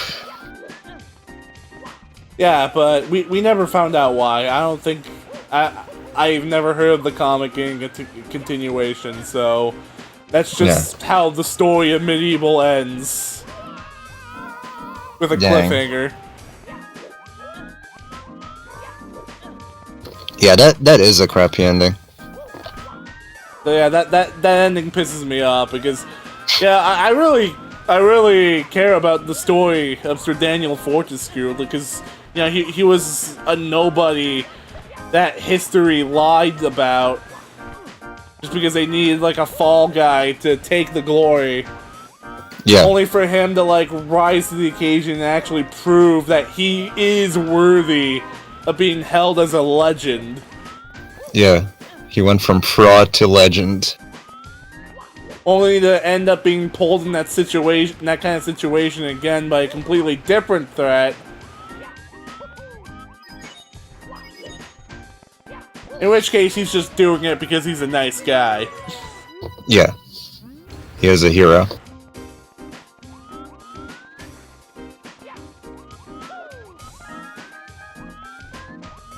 Oh, didn't that skateboard level kick me out every time I collect a star? What the hell is happening here?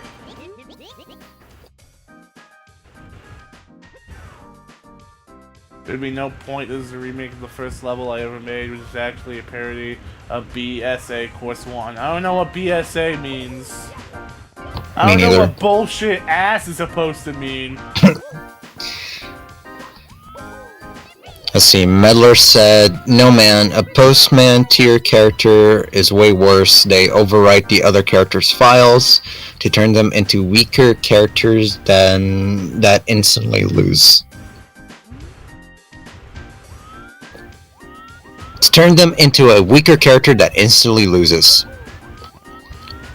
Yeah, so we have this friend that was like trying to make a Mugen game, or a Mugen build for our group of friends, and like Mugen has a lot of weird quirks with some of the characters that you can download. Like some you like can't edit their files.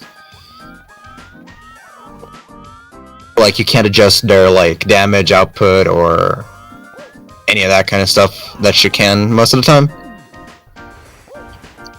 Like I guess some Mugen character creators are like really adamant that they don't want people messing with their like broken characters. Prime, your opinion on guest characters in games? Personally, I love when they're added. I generally really like them. Unknown Notion. I know some people like make fun of like I don't know like Fortnite and stuff because like Fortnite's whole business model at this point has become like really reliant on the guest characters. But I think they're really nice. Like for fighting games and stuff. They're like really appealing. I'd say like the guest characters are kind of like what make Smash for me, Smash Brothers. I really like the ones in the NetherRealm games. Like it's really cool to see like to have Alien and Predator and Jason Voorhees and Kratos. Like I think my favorite one of that, like an early example of that, aside from Sonic and Brawl, would have been Darth Vader in Soul Calibur 4. And then Link in Soul Calibur 2. Yeah, Link in Soul Calibur 2. Although I didn't find out about that until later. But yeah, they had Darth Vader in Soul Calibur 4 in the PlayStation version, and the Xbox version had Master Yoda, which was like really cool to me. Both had Star Killer, right? So both versions got Star Killer, but the accompanying character was either Vader or Yoda, depending on if you were on PlayStation or Xbox.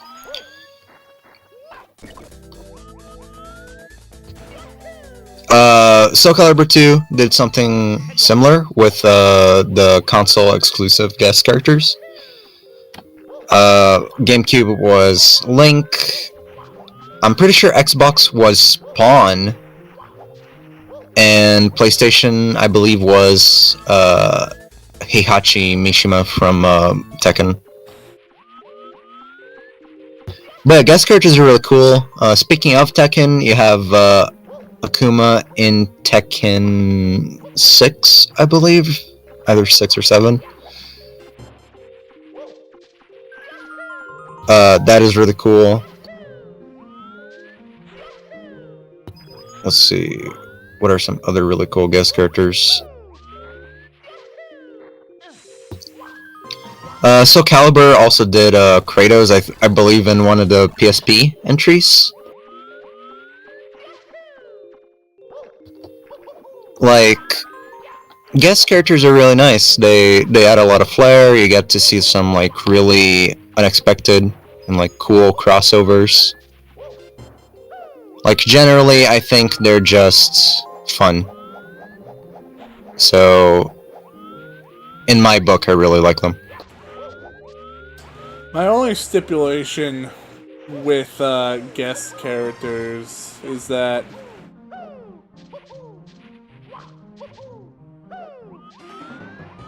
I feel like they should only be added if like the base roster can stand on its own. Yeah, I can't see the point there. Cause you know, like with Mario Kart and stuff, like people like complain. Like there seem to be like people who are happy that the guest characters are gone, but there are also like people that are unhappy that you can't play as Link anymore. Yeah.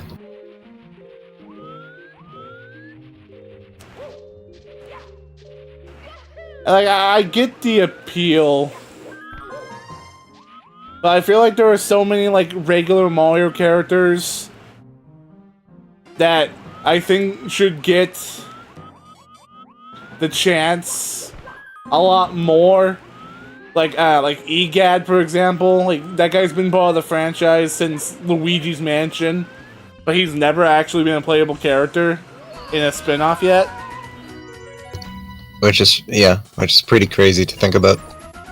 You have, like, Honey Queen from Galaxy 1, you got the Chimp from Galaxy 2. I'd like to see them be playable.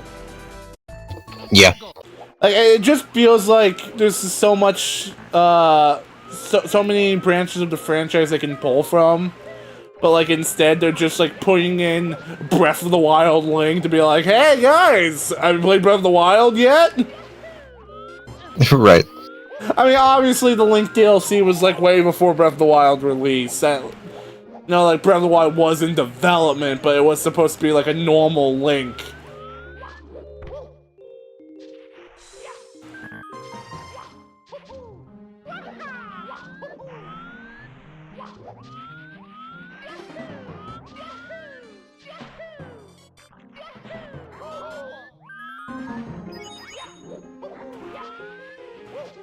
But, like, the point is, like, you know, if I'm playing Mario Kart, I'd want, like, the Mario aspect to feel complete. Yeah. You know, 8's roster felt really half-baked because, you know, like, you had all the Koopalings, but you didn't have Bowser Jr., you had Donkey Kong, but you didn't have Diddy. Diddy, especially seems to be getting the short end of the stick a lot these days.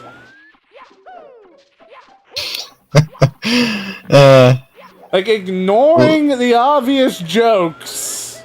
Yeah.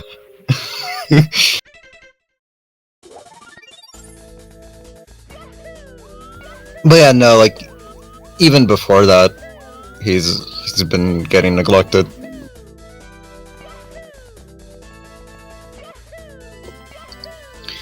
Ghostface and T-1000 are top on my guest character list. They should add guest characters in Skullgirls as well, but Lab Zero's too broke to add more characters from their own universe.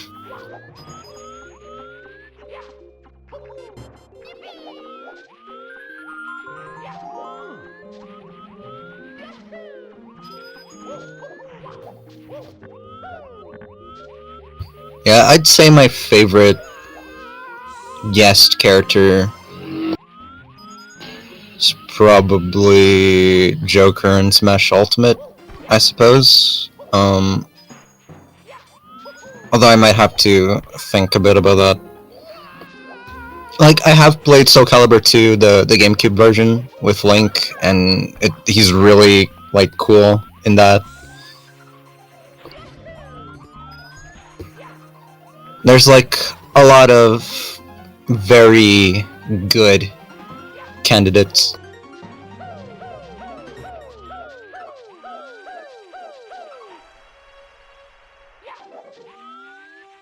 Oh yeah, Joker in Mortal Kombat 11 was cool. I can't believe they put the Joker, Persona 5 Joker, in Mortal Kombat. Yeah, that would have been crazy.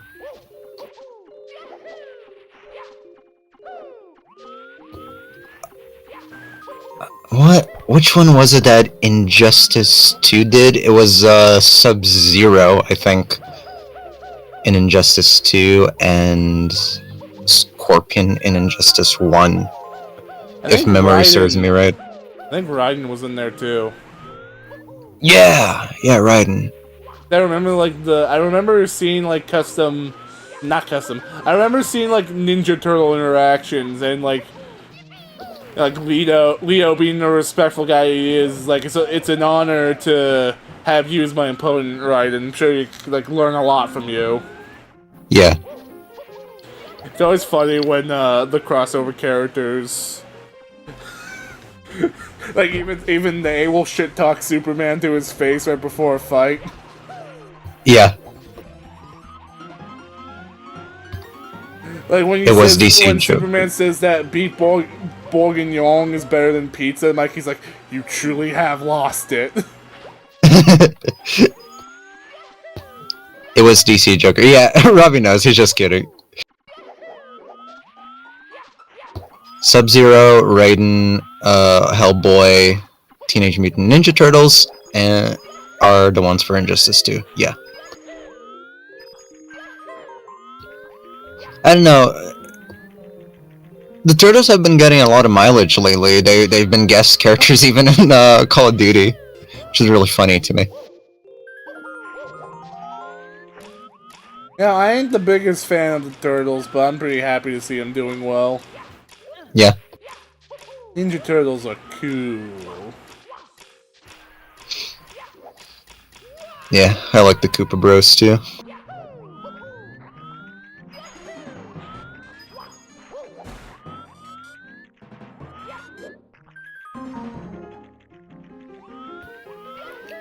Homelander, Omni-Man, Peacemaker, Conan, Ghostface, and T-1000 in Mortal Kombat 1. Yeah, not bad at all. Ghostface is kind of an odd pick, honestly. Because, like, his gimmick is that he's literally just some dude.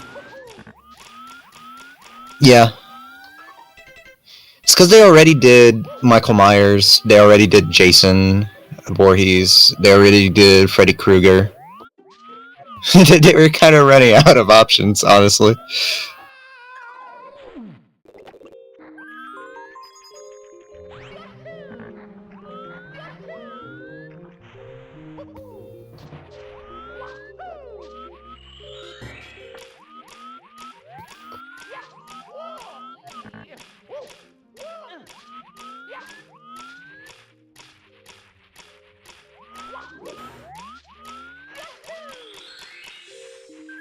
Now, Mortal Kombat 1 had some pretty cool crossover characters, but I'd say the problem is that the crossover characters were like the only good thing I ever heard about Mortal Kombat 1.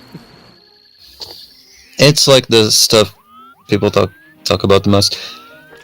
Wasn't Spawn in Injustice 2 as well? He was in one of the NetherRealm games. I forget which one. But that was really cool as well. I think it was Injustice 2 because I vaguely remember some kind of interaction between him and the Turtles.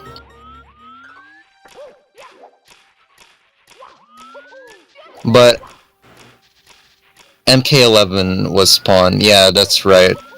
Yeah, that's what it was. Okay. And I remember that was a really... Did the people who make Mortal Kombat make Injustice?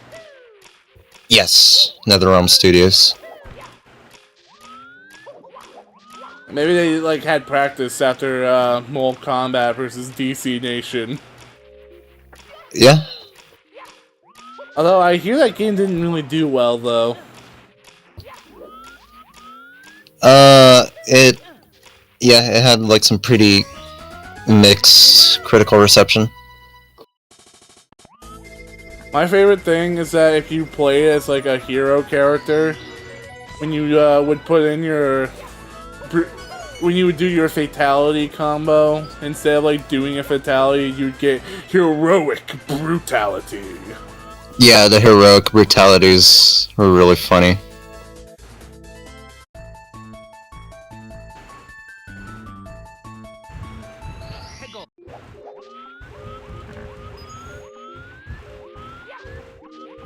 But Spawn was a big deal because I know that's one they've like wanted to do for a long time.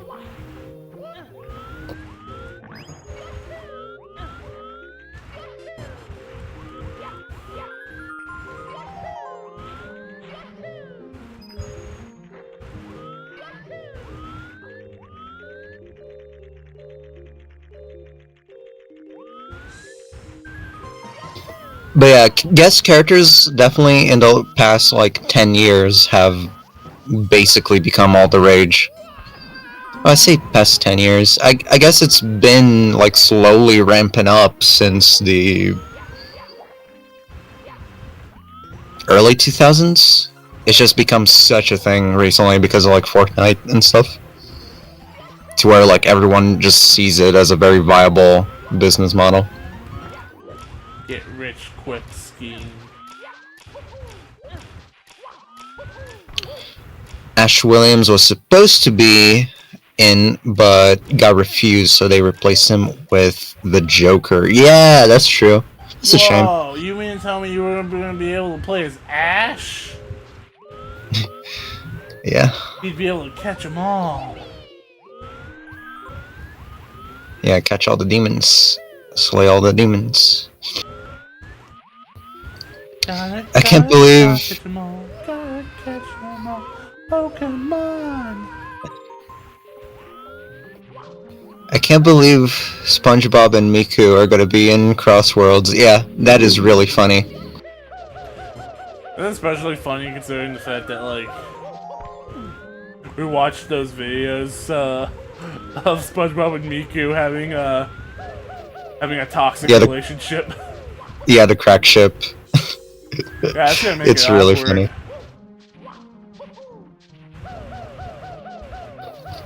Yeah, we're gonna have... Unfortunately, only one of those characters is gonna actually talk. Yeah. SpongeBob doesn't get to talk because he's not Sega owned.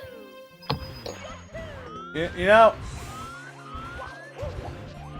I know that, like, people like use it as a gotcha because, you know, people like using Sonic Cross Worlds as like the gotcha against Mario Kart World's price tag. Mm-hmm. But like every time they're like, here's a new character who's not gonna be able to speak at all, everyone's like, $90, everyone.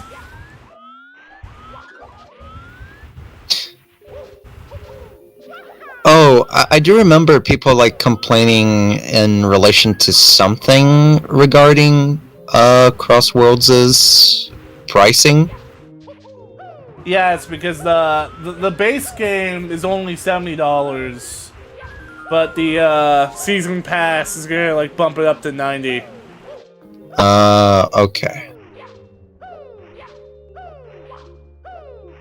And yeah, you get like all these like characters and like tracks and all that, but like, you know, part of the fun of having characters is hearing them interact with each other. So it kind of like spoils the fun when they don't get any voice lines, because then you know that SpongeBob and Sonic aren't gonna beef. Yeah. It's like, at that point, why is he even here? True. I mean, Mortal Kombat's harder to guess characters because it all comes down to who's okay with getting their characters mutilated. Yeah, usually you're only going to be able to get characters from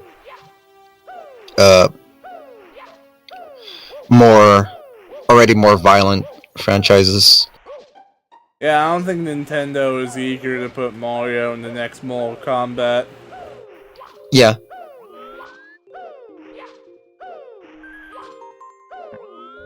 Imagine they do, and his whole gimmick is that he's short.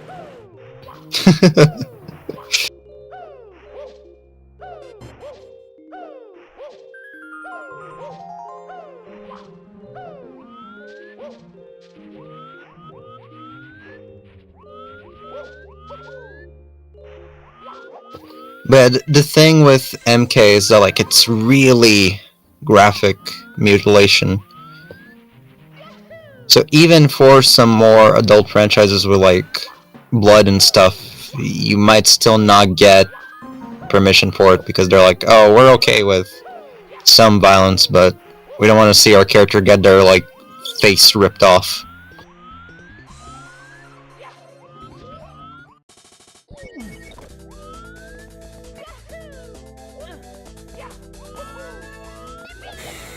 Yeah, you gotta draw the line somewhere.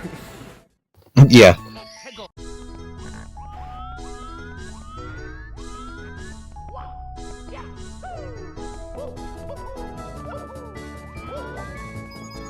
Like, stuff like Invincible and stuff, right, that makes a lot of sense. You would get that.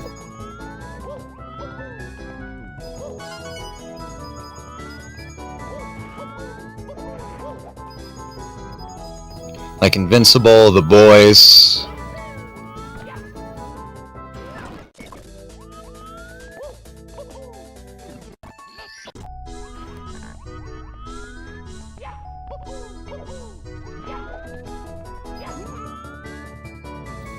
I think Metal Gear Rising Raiden would have been a cool Mortal Kombat character.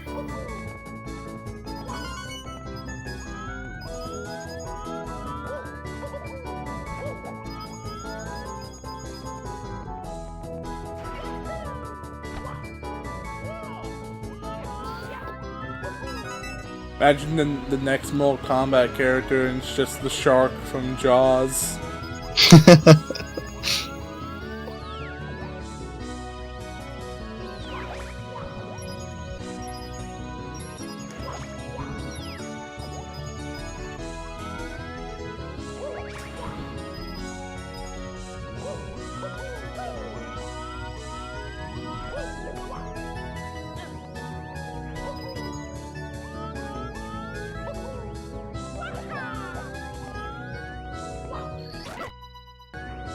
I think Deadpool would be good. It'd be perfect. Oh, V! Yeah, V would be great. Blade would be great.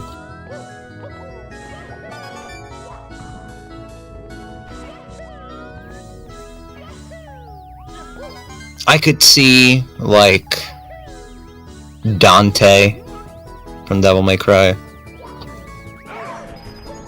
Devil May Cry isn't that graphic, but, like, even still.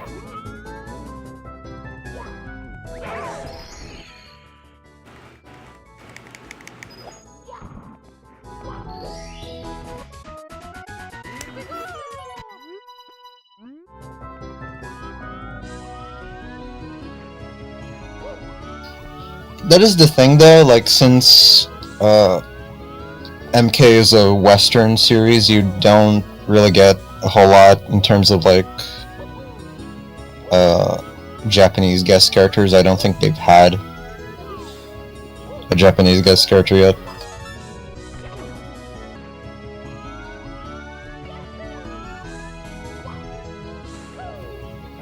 Because, like, stuff like Raiden, Dante, Ryu Hayabusa,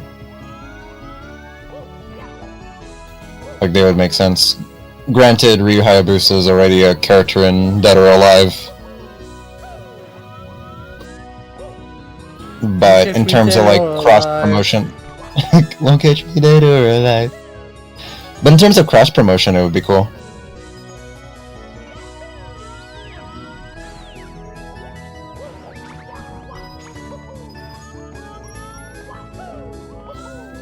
I feel like fighting game series don't synergize quite as much as they have in the past. Granted, I say that, but I think, like, SNK and Capcom have been doing a lot of stuff. Like, I think Terry Bogard is in Street Fighter 6 or coming to Street Fighter 6.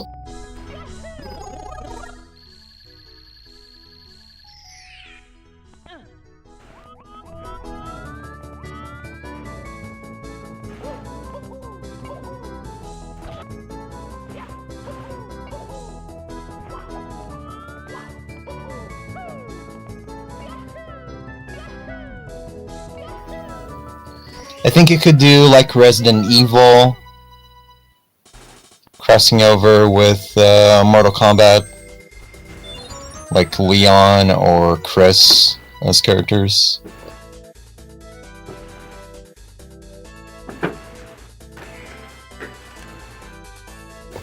Yeah, Terry and Mai are in Street Fighter 6, that's right.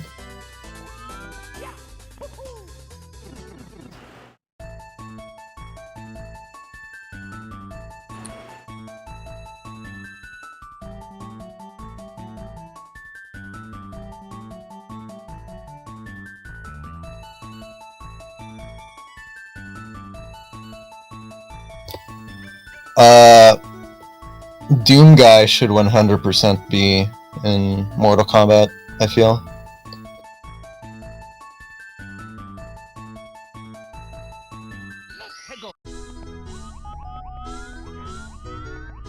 Like, I feel that would be a super easy one to do.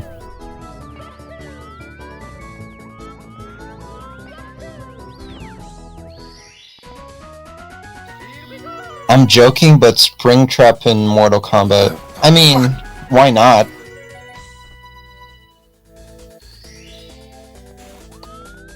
A Springtrap in Mortal Kombat would be sick. If in Dead by Daylight, why not Mortal Kombat? Yeah, exactly.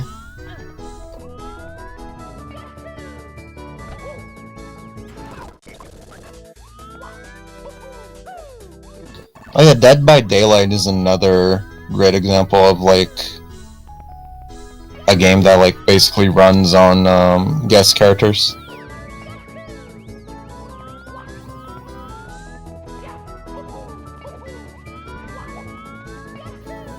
And like the thing is that like brutalizing Springtrap isn't like a big deal. For one, it happens like canonically all the time. Secondly, like there's not much to brutalize. It's just like a corpse in a suit.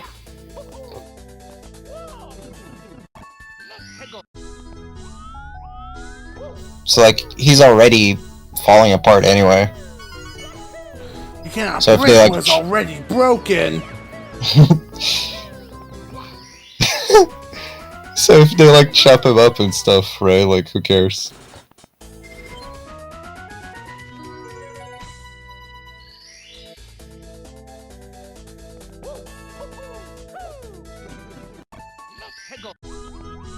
Oh, Prime. Yeah, what's up? Another game that has like a shit ending. Super Mario Odyssey. Yeah. The game that turns you into a cuck. Super Mario Odyssey. Super Cuckrio Odyssey. Super Cuckrio, I gotta pee. It'd be like the Terminators in Mortal Kombat. Yes, Springtrap would be just like that. I feel he would be actually like just perfect. They should get on that. Mario Odyssey. They can put Ghostface in there. They can put Springtrap. Yeah. Yeah, ironically at this point. They're like on the same tier.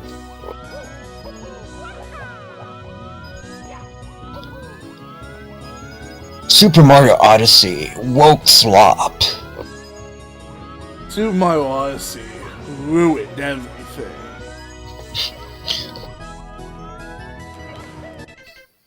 How Super Mario Odyssey teaches you to be a soy boy.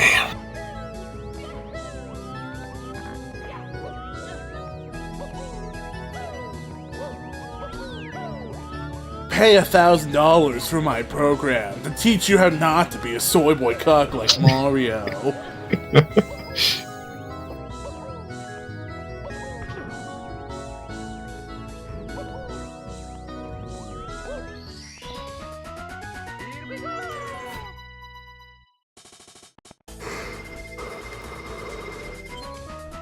A soy boy like Mario and Hank Hill.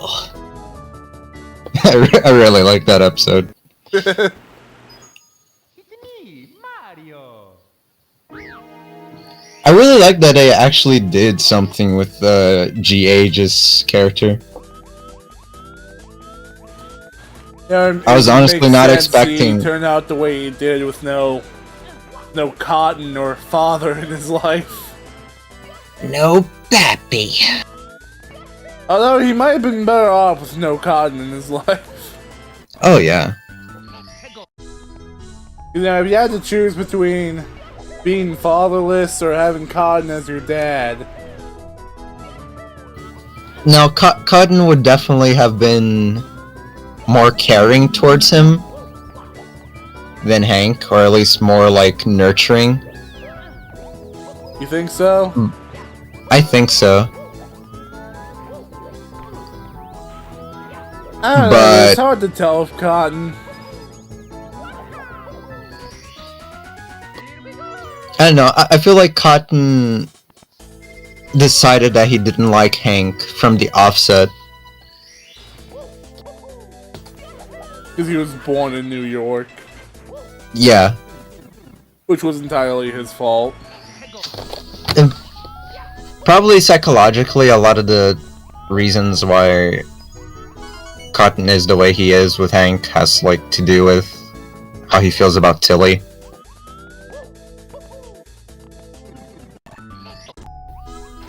So I think Cotton's already, like, just right off the bat, more positive attitude about GH would have just, like, materialized on him, like, treating him more like he treats Bobby rather than Hank. When it comes to parenting, you win. You made Bobby. All I made was you. All I made was you.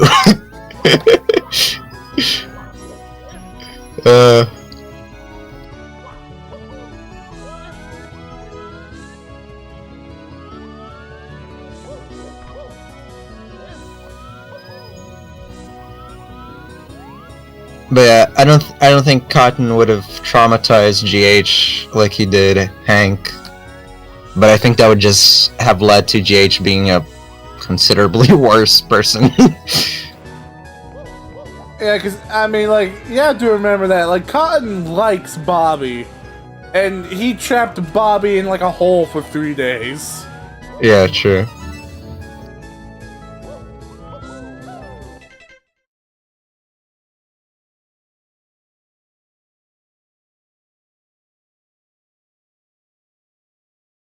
I guess.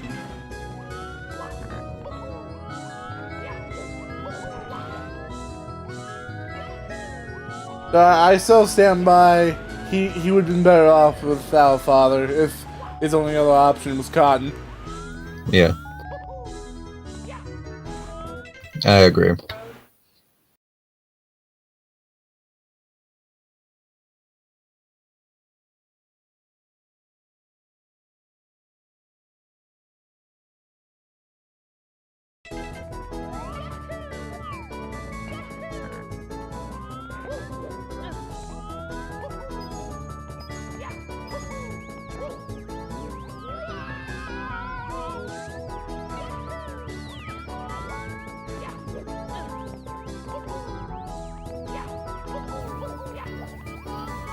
I already miss Cotton, though. I really wish they hadn't killed his character off, honestly.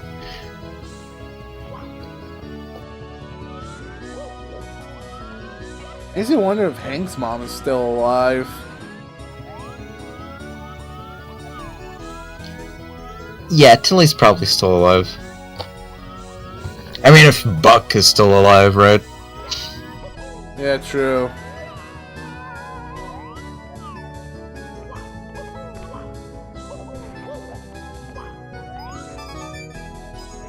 I wonder if they end up addressing, like, Peggy's mom again. I wonder if they'll stick with, like, the retcon version they did, or if they'll go back to the original. That'd be funny. It'd be funny if they, like, re-retconned her.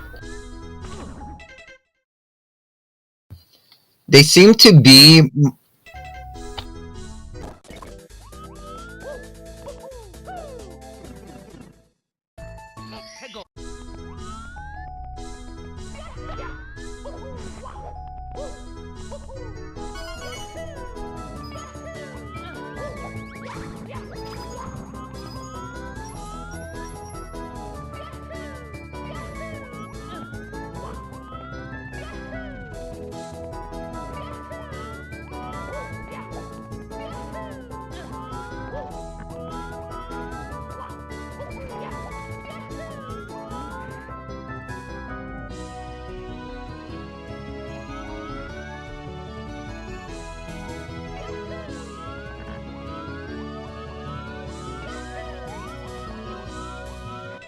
Well, these are vague as fuck hints.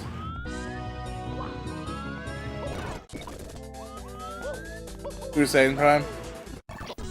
They seem to be more willingly...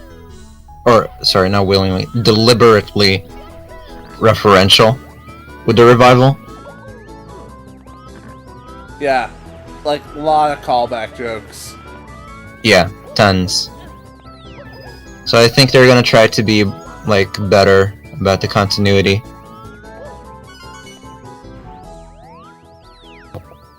Like something I thought was cute was them referencing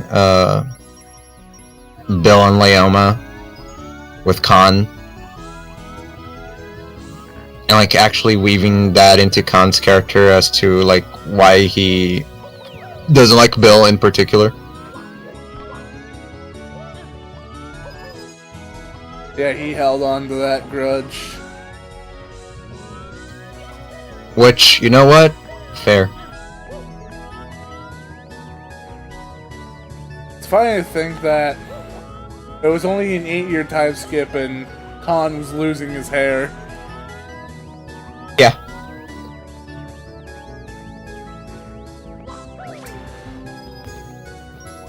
I mean, Although to be fair to it might be him, possible. It might be possible that Khan shaved his own head just so that he'd be more appealing to a certain Ted Wasana-san. yeah, true. So that Ted Wasana-san would think he's super. Oh wait, never mind. Ted doesn't say that anymore.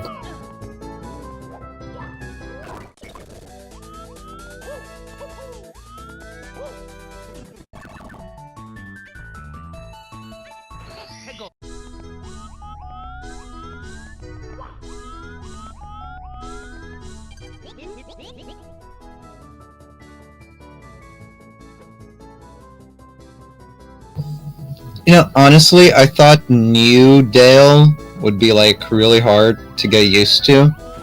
His voice was for me.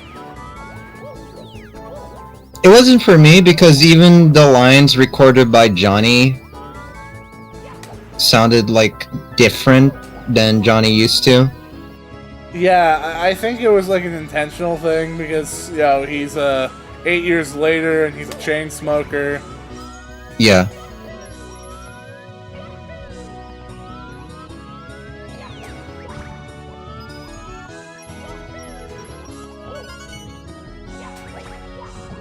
That would just bothered me since he was like the only one.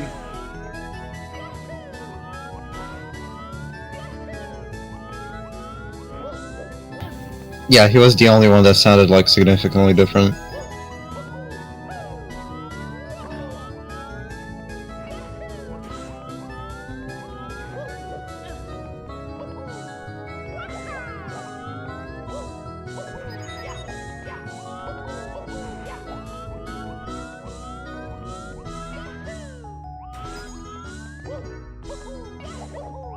Oh, I think my favorite joke in the reboot so far was that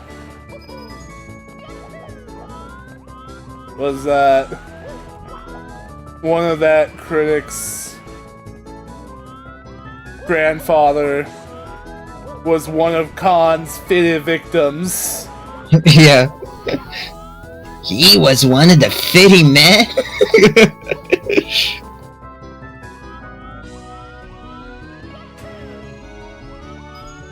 The hell yeah, Bobby. Let's see, it's called Blood and Thunder. Maybe I have to kill everyone. Ah, shit.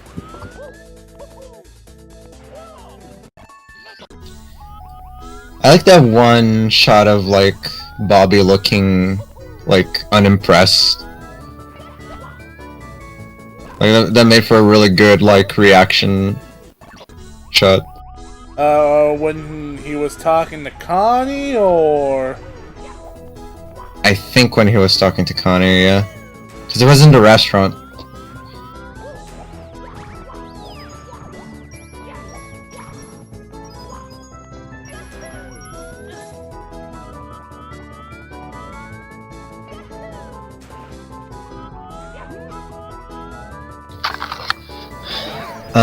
I like online games where you can free roam in a map like GTA and Red Dead Online with your own customizable character.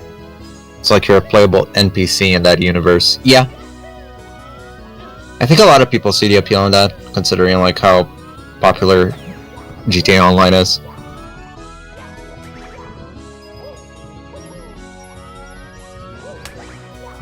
It's a shame Rockstar doesn't really like do anything with Red Dead Online, but although given how they're so locked in on GTA 6,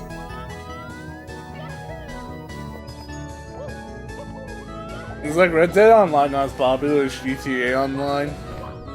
no. And I mean, in large part because Rockstar doesn't do stuff with it. They've been like very bad about it from like, basically the offset. Poor Love optimization. self-insert. Not even that. Just like they didn't do like lots of modes or like stuff to do, like actual content and stuff. They were just like really bad about that. Yeah, because you know, for GTA they loved adding heists and like game modes, custom racing, and all that. Yeah. Well, what's there to do in Red Dead Online aside from what you can just do in the main campaign? I don't even know. It's not like a ton of stuff. They really have like dropped the ball in that regard. Like, it's really just, here's the map, have fun with your friends. Yeah, you can do activities. You can do like bounty hunts and stuff, but like nothing crazy, right?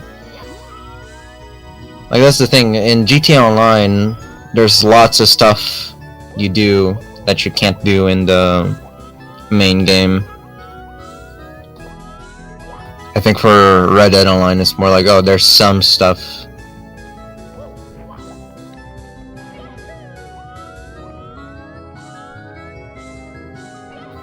Love self-insert modes in games. I really like games that like character creators and stuff. Those are fun. Character creators can be really frustrating because usually I'll be like going for something very specific and I can't achieve that, but if you have like a really good character creator and you can make something like nice and pleasant out of it, it's always like satisfying to me. I've never been good with like character creators because like I just look at the default skin and I'm like, yeah, that looks good. I mean, a lot of the time, yeah.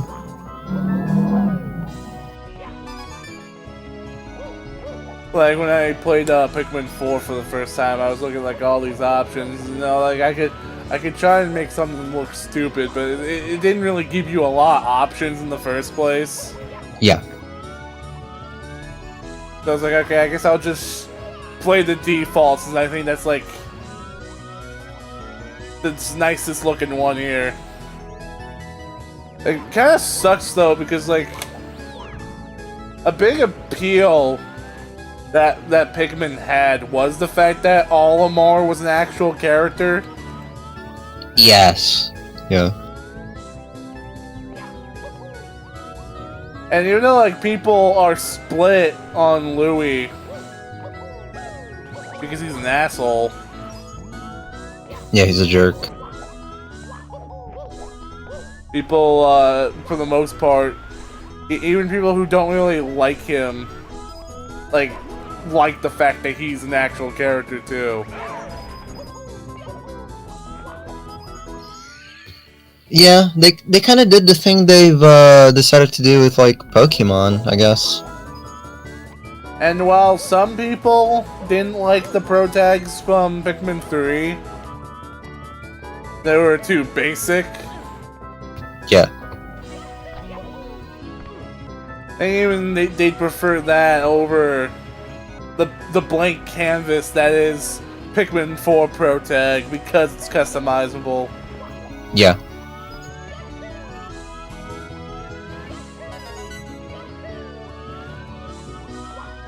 Like, you're now a member of the Rescue Corps, and you're the only guy who is actually doing anything in the field.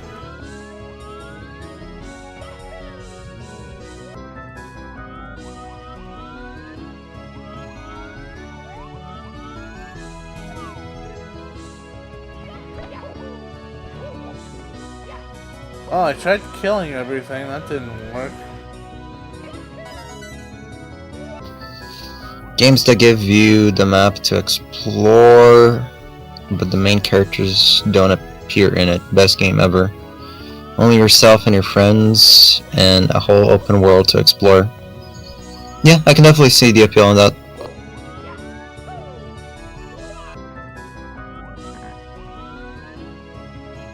But I like the main characters, though.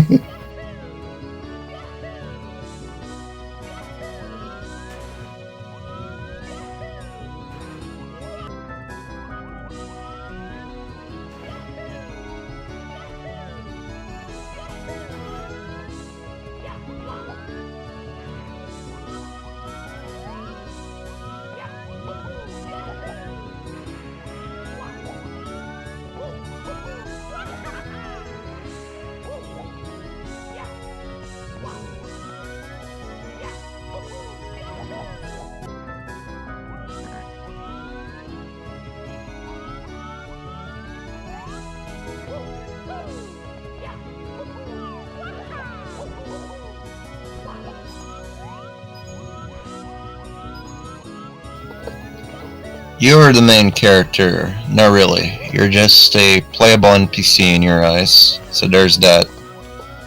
That's at least how I see it. Yeah, the idea of being like a playable NPC is something that's kind of like fun to me. I mean, it's funny that you say that because canonically, GTA Online happened. Everything that happens in GTA Online takes place before actual GTA 5. At first, then as the updates roll along and you do like the online story, it actually like goes beyond the events of Grand Theft Auto 5. Yeah. To the point where it's like 10 years in the future now, pretty much. Yeah, it's funny when like Lester is thinking of people to call for help. He thinks of Nico from GTA 4. He only mentions his town name, but he doesn't call him because he's gone quiet. Yeah. The guy pulling moves in Liberty City, but he's gone quiet. He actually does like say something that's in reference to your character from online, but he says not to call you because you're too much of a loose cannon. Yeah.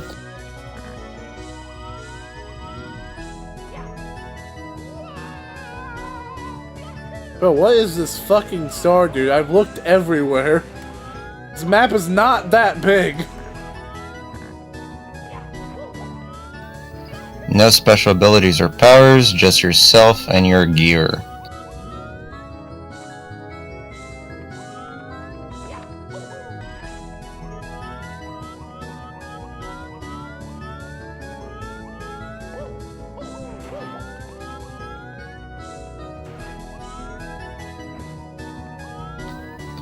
Yeah, that's definitely the like unique thing you get from GTA Online.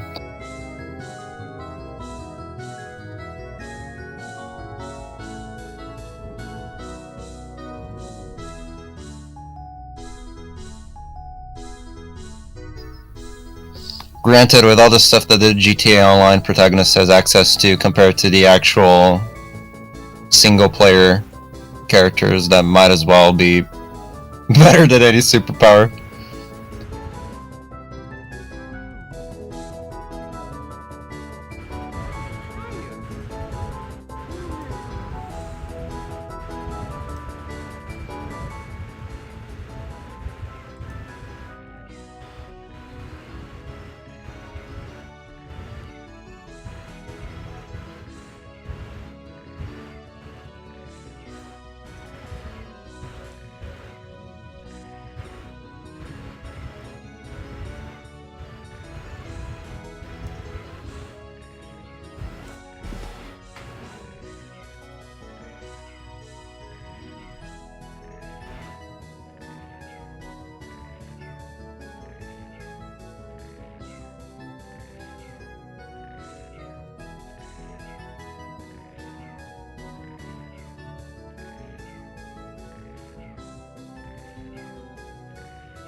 I also like when you... Sorry. I also like when they add a story where you fight a main antagonist from the series with your own character. That's something that appeals to me a lot. I think you get that in Final Fantasy XIV, I believe.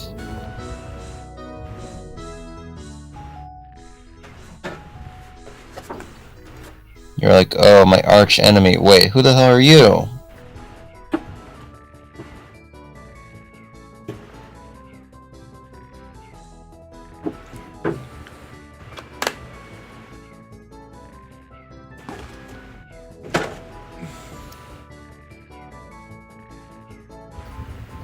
Oh, Xenoverse does that.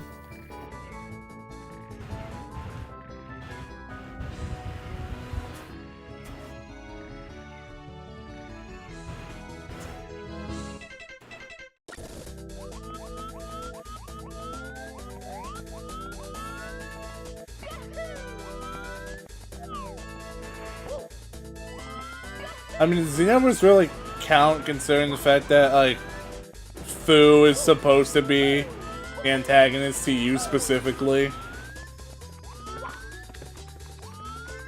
And you can just choose who you want to fight him with? Yeah, but he'll like throw series antagonists against you, like no matter what.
Let's see, Unknown Ocean says here, it's like fighting Risky Boots or Bowser or Eggman or something as yourself and get confused, but try to take you out regardless.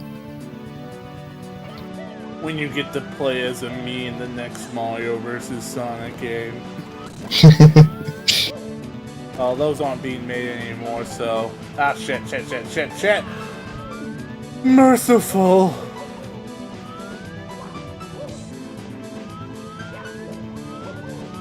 You know, they should still make them anyways. Really, who needs the Olympics? Just make it Mario and Sonic Party or whatever, right? All this for King Bob-omb. Or like Mario and Sonic Sports Mix.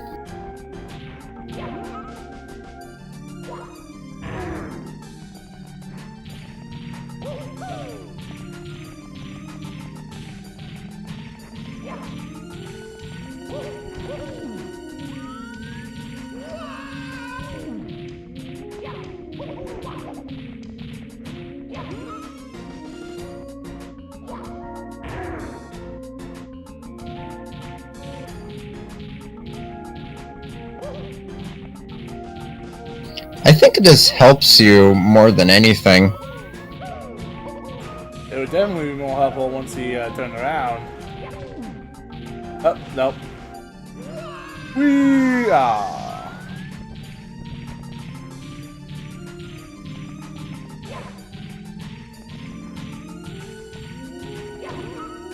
Cause like if you're near the center, it's not like you're spinning particularly fast.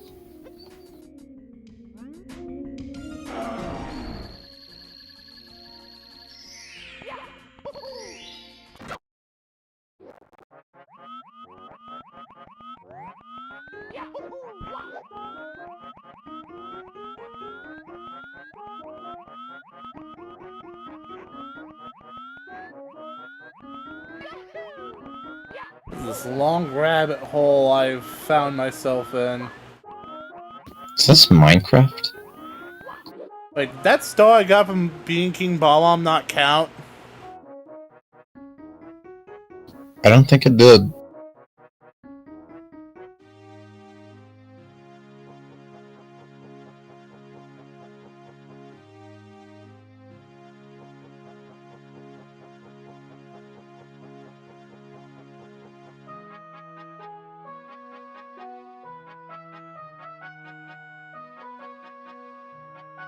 No, it didn't. And I It love- like a key. Yeah. And I love when your character can get connections to sidekicks or supporting characters from this series. Doesn't Final Fantasy have like a mobile game all about that? Dissidia, isn't it called? No, Dissidia is the arena fighter with all the characters from all the games, like crossing over. All the main characters from all the games crossing over.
Like if Tails or Orbot can get you side quests or something, adds more content.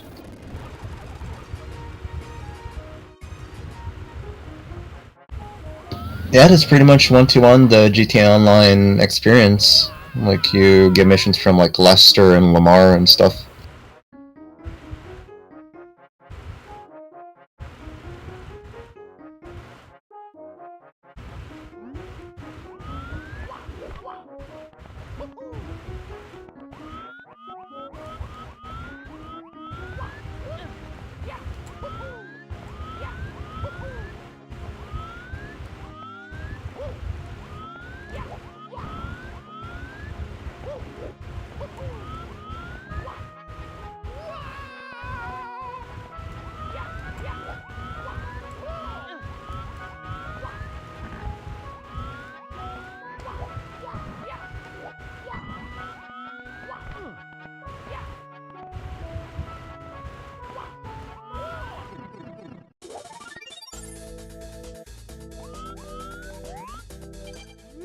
What game lets you do that?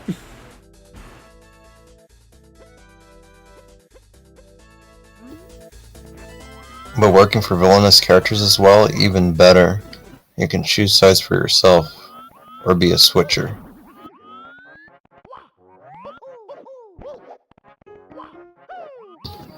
What games let you do that?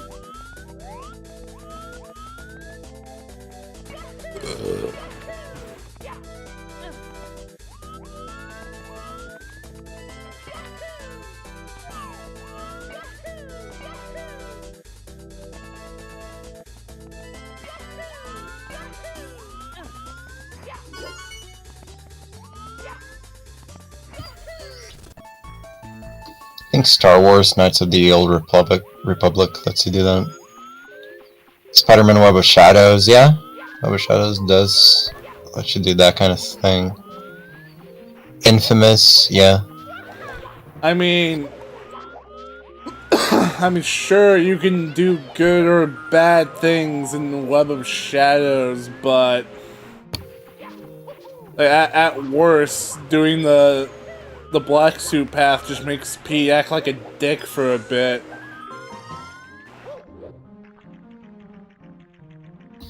Yeah, it won't make him like side with Venom or anything.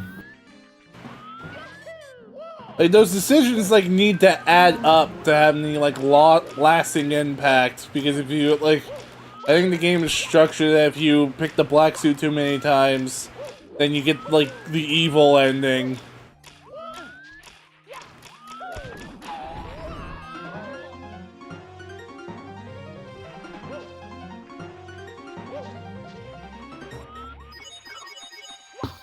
Like Infamous, you can like progress down either story path, and like eventually, like throughout the story, you'll have to make like definitive decisions for the things you want to do. Yeah, and you can either get good coal or evil coal. Yeah, either blue lightning coal or red lightning coal. Surprisingly, the two coals were not the rival characters for each other in PlayStation All-Stars. Yeah.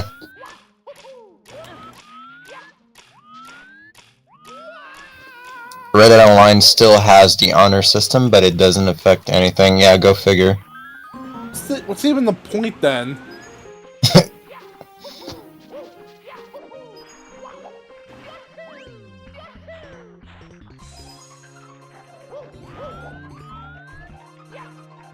Wait, isn't that like the whole point of like every Fallout game?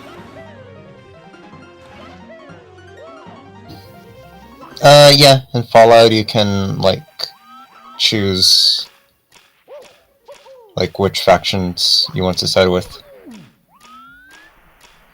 And you can just be an evil bastard in Fallout. Yeah.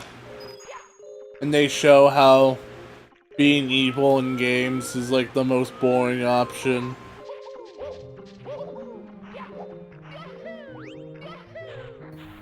Yeah, it can be boring.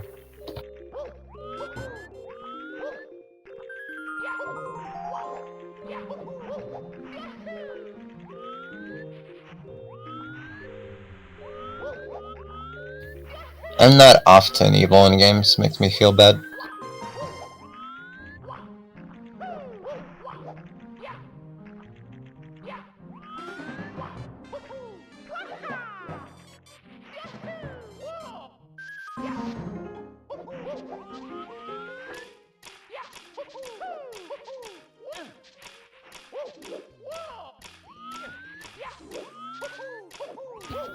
makes your lip blue or red to others. Oh yeah.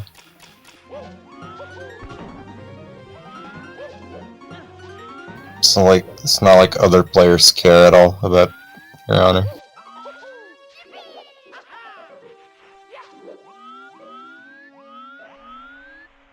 But what the fuck?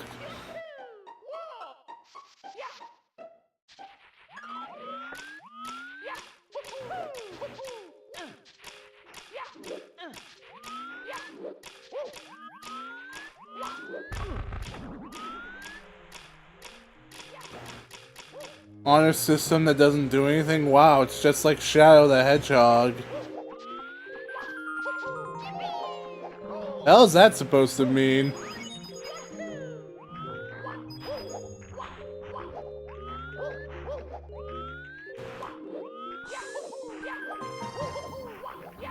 I guess he means that you can switch up in Shadow. Like, it does matter because, like Shadow, with Shadow's like a progressive, like, scale sort of thing. Yeah, but like it affects Because what you chaos advance. abilities you get. It affects your score at the end of the mission. The fucking path you choose. Yeah, like, as you advance throughout the path, like, eventually, like, you can only get to a certain range of endings.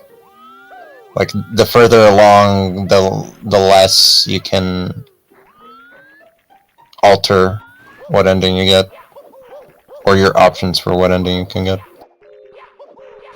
When you help the Black Arms for like 5 levels straight and they still trying to kill you.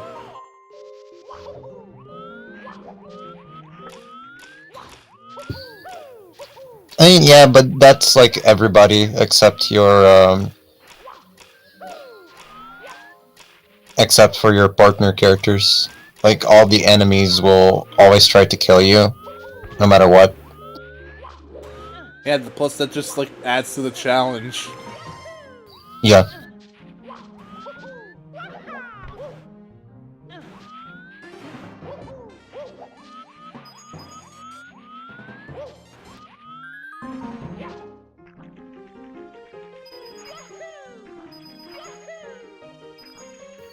I wouldn't be surprised if they thought of the possibility of, like, certain enemy factions becoming, like, allies or neutral and, like, not attacking Shadow, but I think it would probably just have been, like, really hard to balance.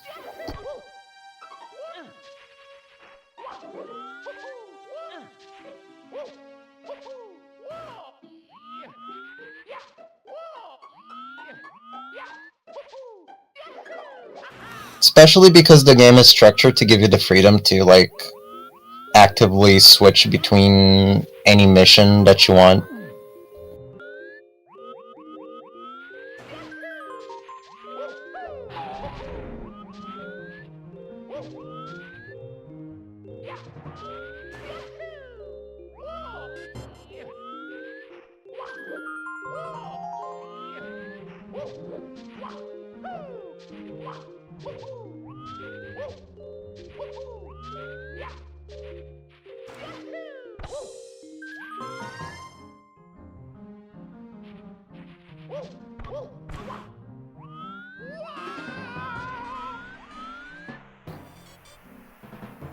Neutral is a switcher, that's what I meant. Oh, for Red Online, okay.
It doesn't affect anything better. Your life, your choice.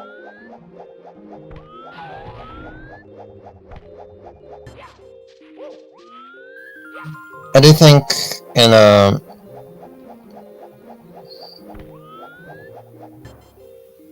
like a game with like morality system and stuff, like I like the morality systems that encourage player freedom the most, so that are like the least restrictive. Because like consequentially, I feel that like whatever you do at the end should be what matters the most, like the ending you get and stuff like that.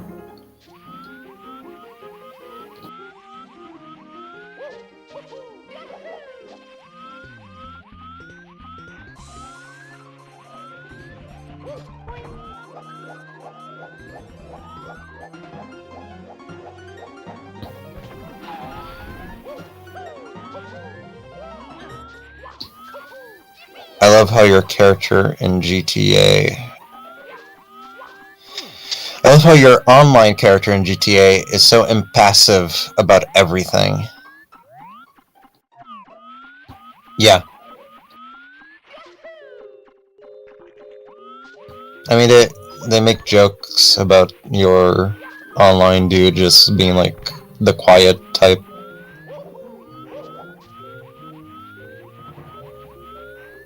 The air is crackling with freedom.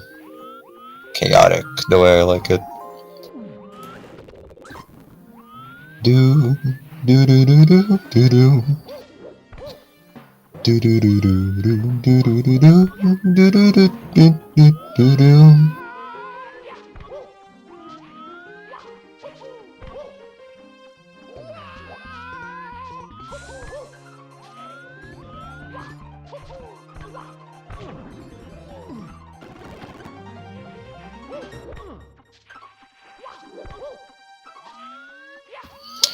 Speaking of freedom, I'm gonna use my freedom to go pay the little man's room a visit. Be right back. Okay. Don't pet on the chicken. Alrighty.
Thanks to those should bring another donation.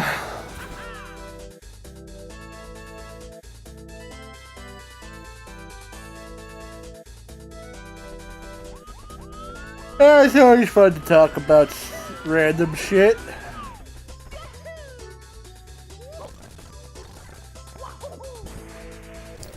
And I'm back. What's up, Mac? Heard you're back. Yeah. Back to the past.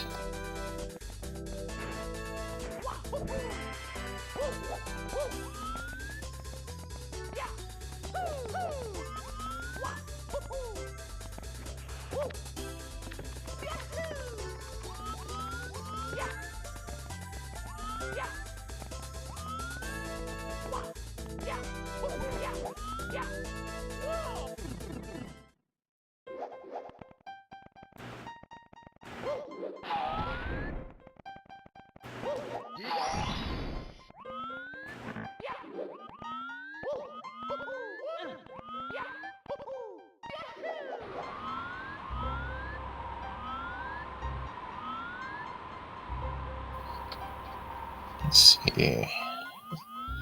Man, we've been talking a lot about how GTA Style Online will look in other games, and guest characters for the last hour and a half. Time flies. Indeed.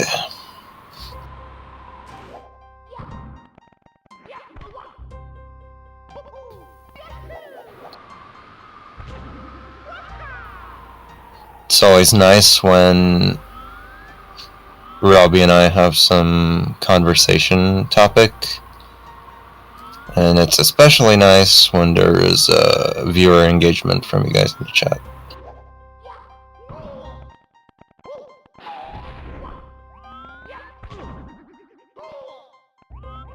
It'd be even better if the water was actually water.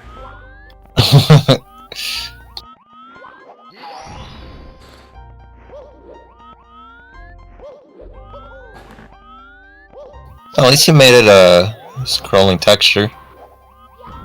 Props for that.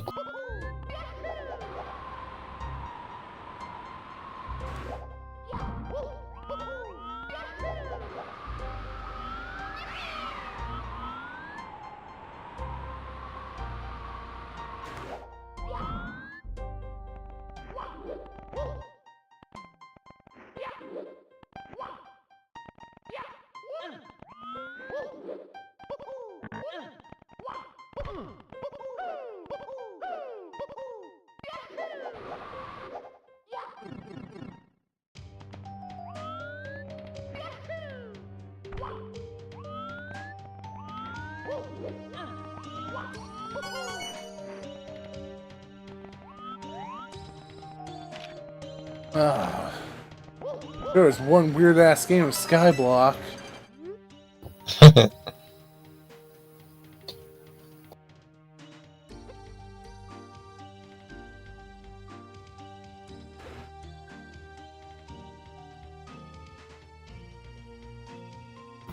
Oh, this is a full-size hack. Okay. Yep. Yeppers. Yipperoo.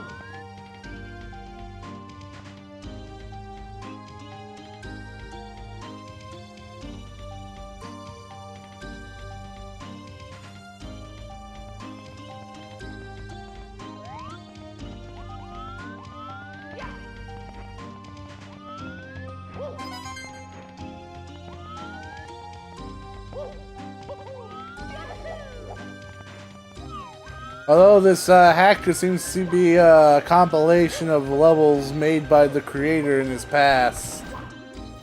Makes sense. Here's the portal. It's another portal. Minecraft, get it?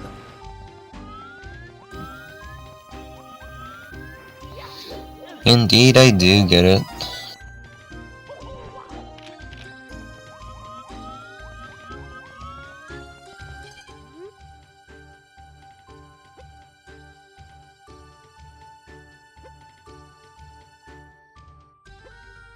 Young aspiring Dories.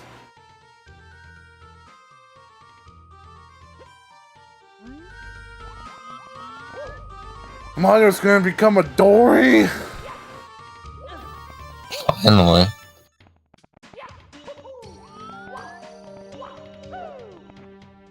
I've always wanted to be able to play as Dory.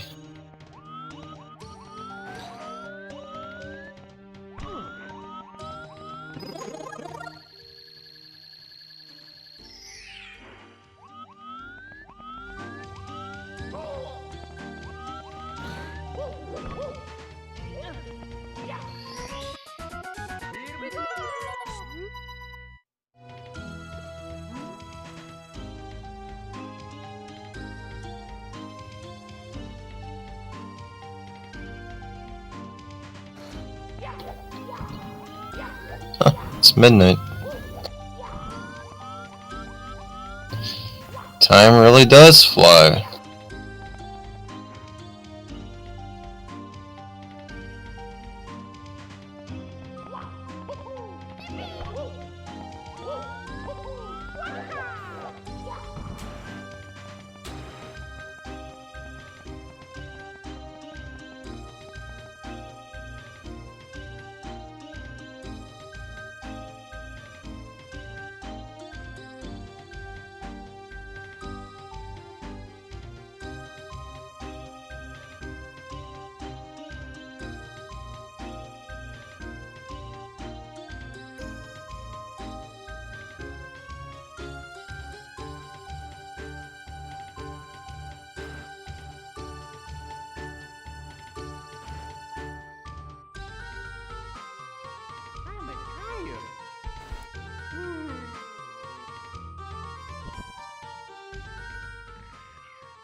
That was easy.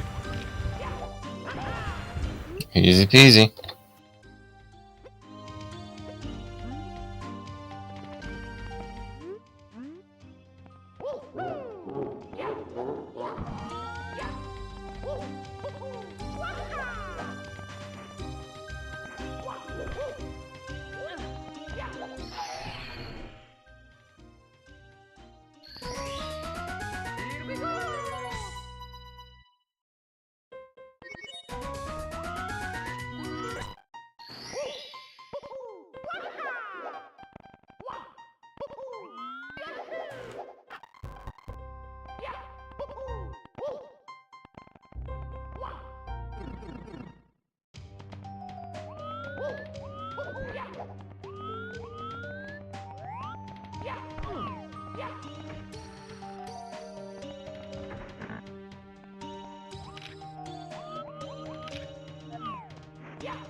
Yay, sequence breaking!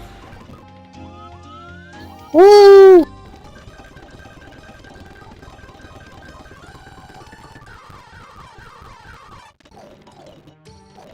Uh-oh.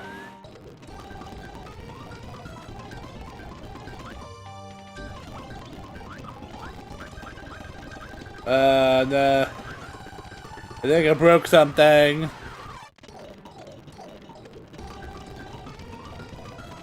So it seems.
Super non-stop.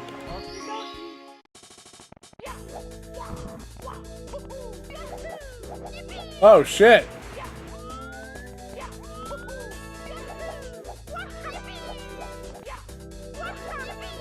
See this, Prime? What? Oh, you got the... Wait, what? I can 5 triple jump! Yeah! 5 triple jump! But it turns into the somersault.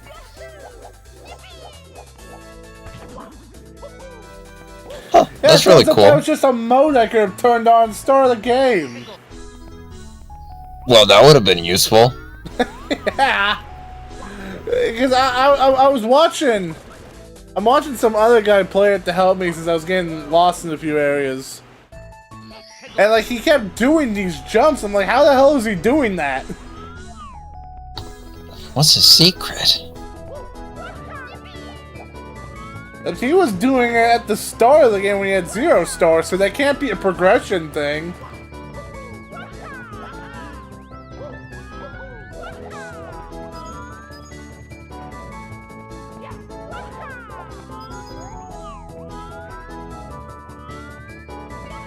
Oh, was this here the whole time?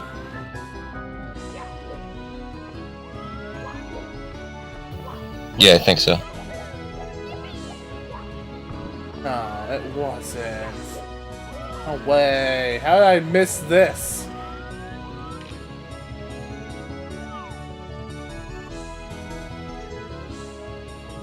See what unknown ocean mother herself. It's so weird how all the side characters in GTA Online contact you. Like, where did you find out about us? And I thought you... And I thought you liked the elite. These people approached me, I didn't approach them. Yeah, it's just kind of like... Well, I do think at some point it's like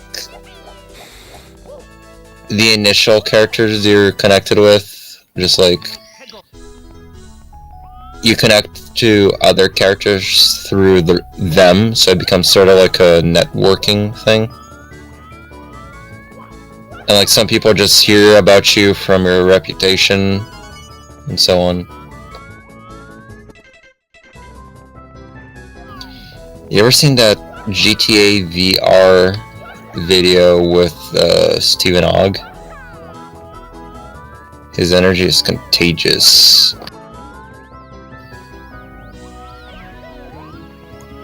Yeah. Yeah, I've seen that. Oh, I remember that. sorry, I can't watch anything that's contagious. My sinuses won't allow it. Oh, why don't Kill you my guys? sinuses. My sinuses.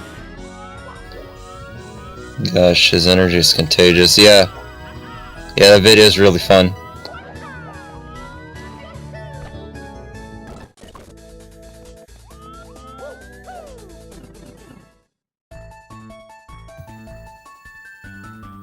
And Bowie says, Mario.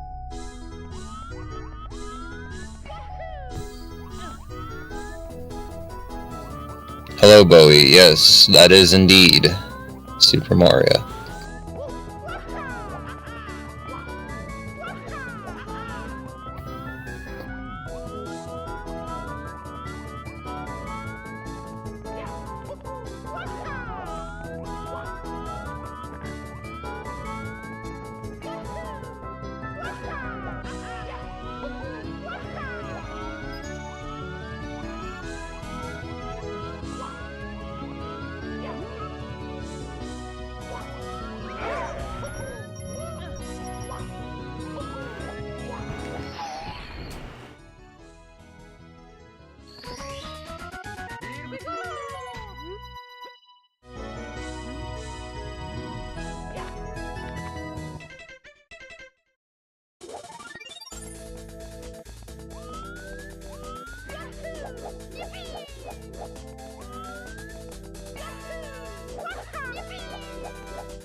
You know what's another funny thing about Ash not aging? Like the implication that everything Ash did, he accomplished within the span of a year. Is that? Man, that must have been like the most hectic year to ever exist in that world. Yeah, Sure. You had like 7 evil crime organizations, all trying to take over the world through the natural and supernatural disasters caused by Pokemon. Hell, Team Rocket's still a thing at the end of the series. Yeah?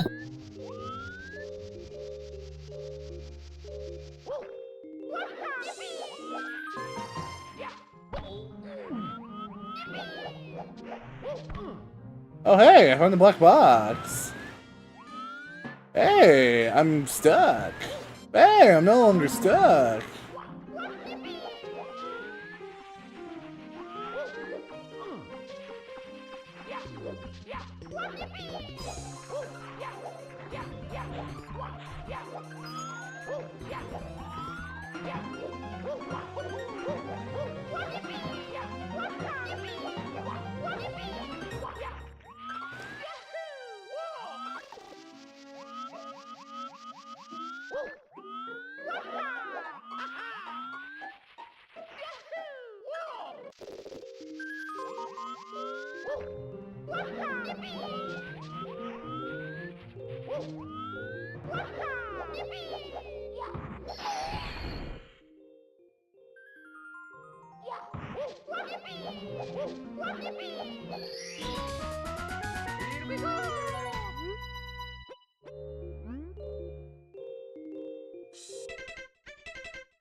Isn't this Persona 4 music?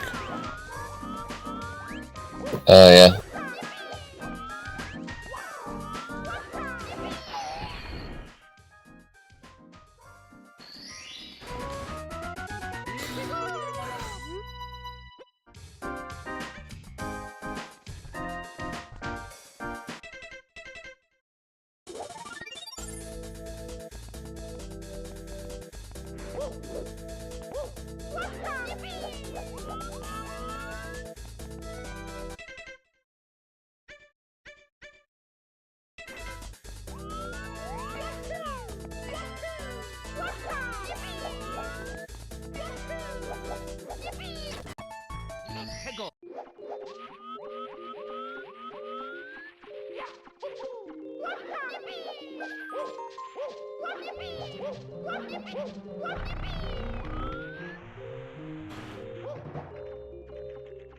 Bro, the accessory you get for hanging out with Yumi on Christmas only gives you a Mudo boost. What the F?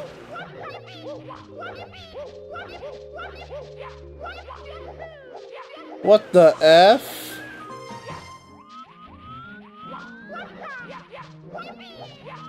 Holy shit, this... Who needs level design and challenges when you can just spam the jump button?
Alright, Steve Harvey, what you got? Oh boy. Oh boy. Dory.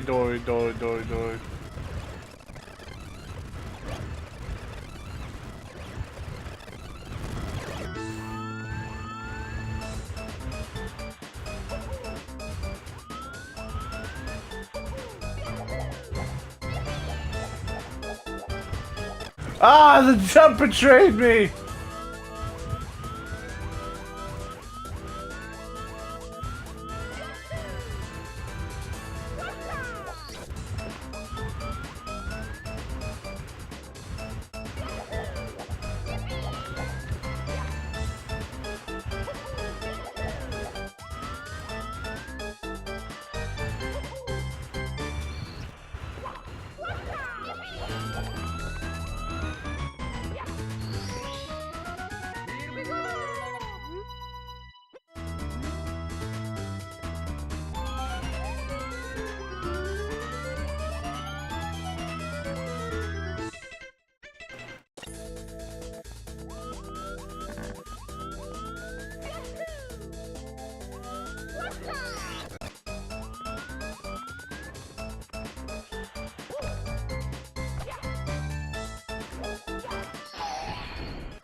Hey, Prime.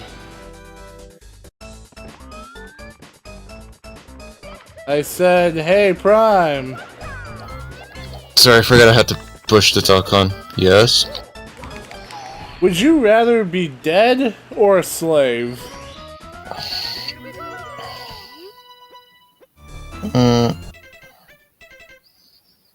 A slave. At least if you're alive, there's something you can do about it. Potentially, at least. What if you're doomed to forever be a slave?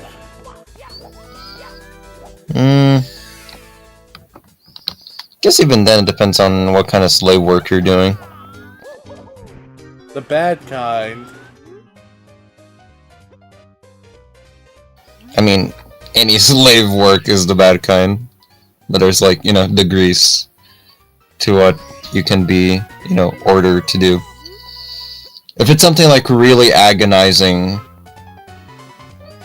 and there's like, and you're doomed to forever be that way, then I guess I'd rather be dead.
Oh, well, that's all the overworld stars.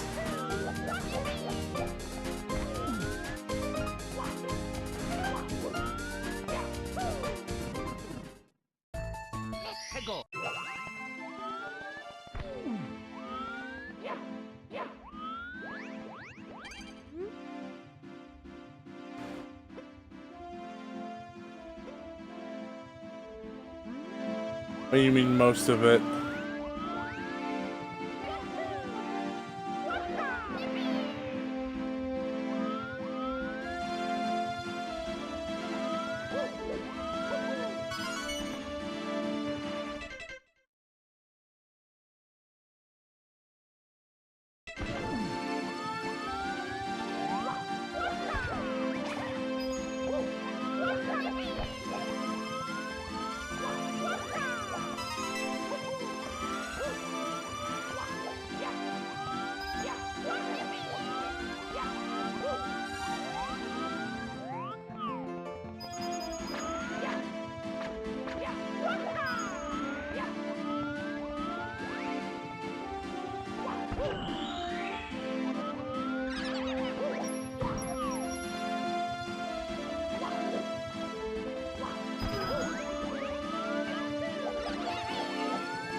shit!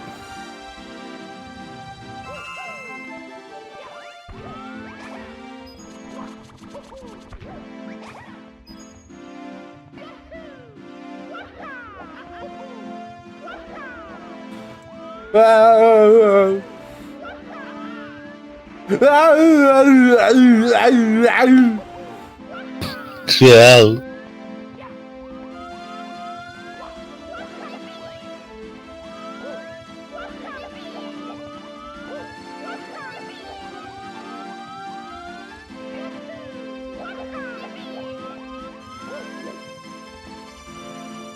Okay, it kind of bothers me that I can't do the jumps out of the side flip.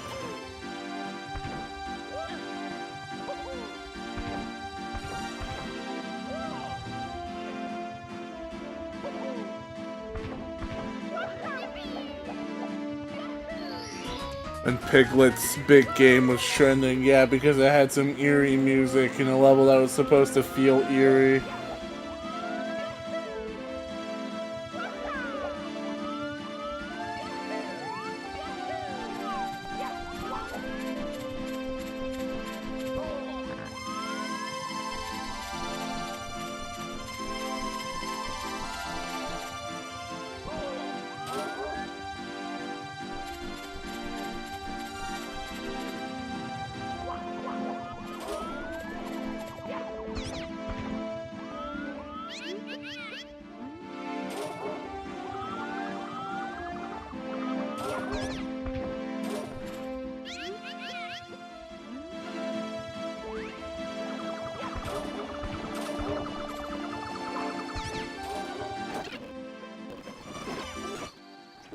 Ah!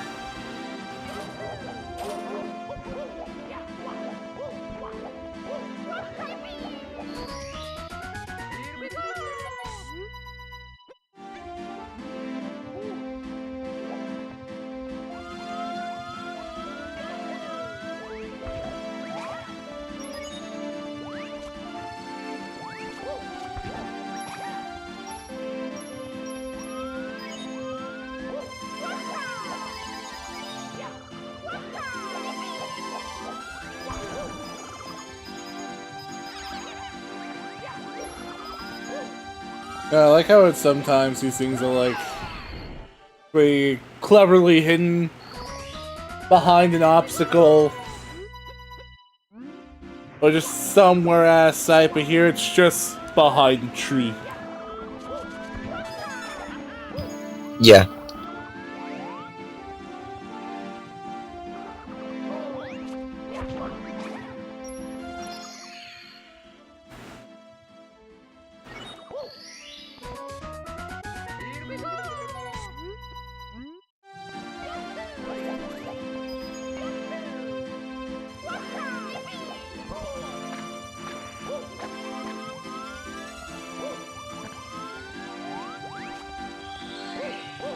Oh, it wasn't piranha plants, it was the log.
Not fuck!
Okay, for whatever reason, this level is Vanish Cap. Even though the Vanish Cap itself isn't actually in the level. In the game. They got replaced by the yellow switch. Can you believe it, Prime? The iconic. The iconic yellow switch.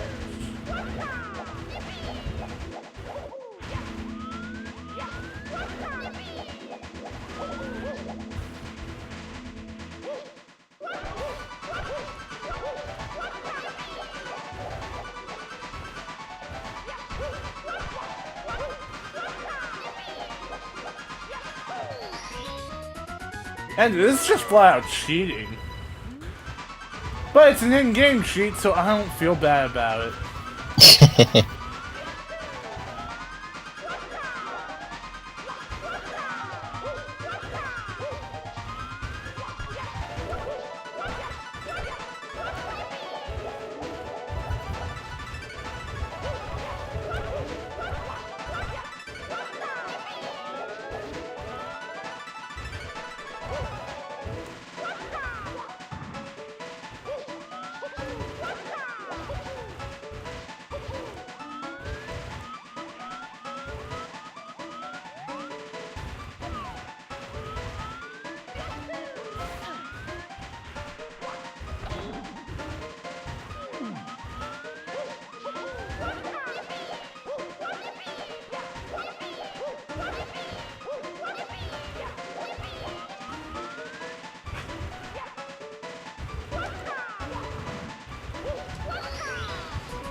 You know, the video I was watching, they complete this game in about like an hour and a half. I'm like, how the hell did they pull that off? And now I know. Yeah.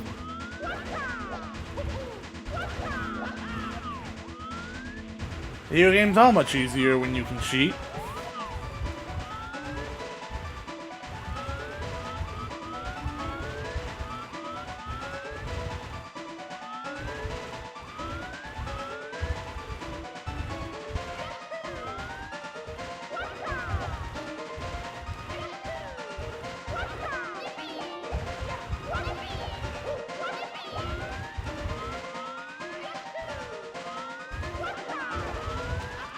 Oh, this is the one I got before, isn't it? Dang.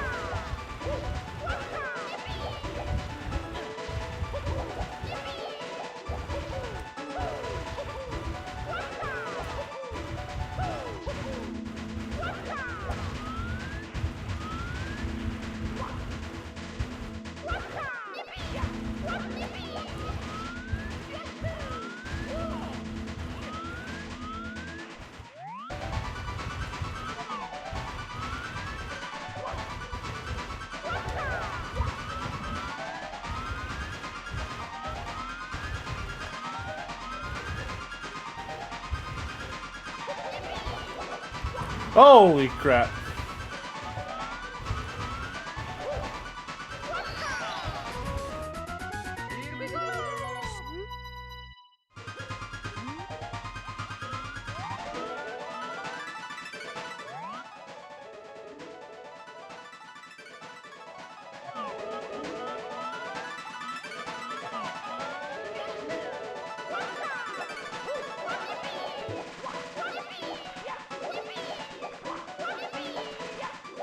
You should place as many stars as an actual level.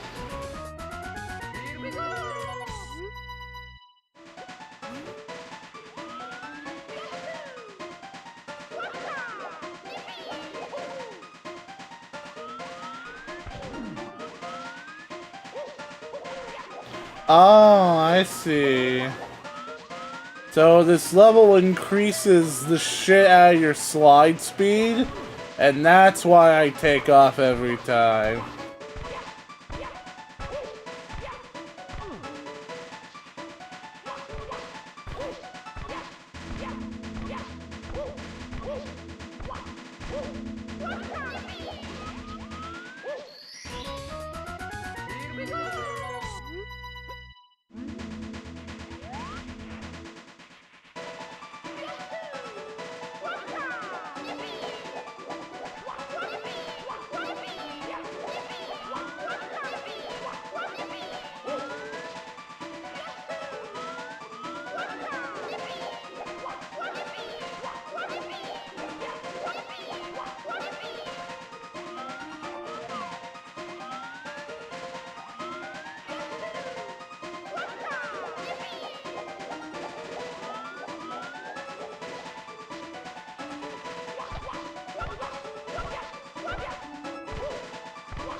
I just feel like I'm running through a maze.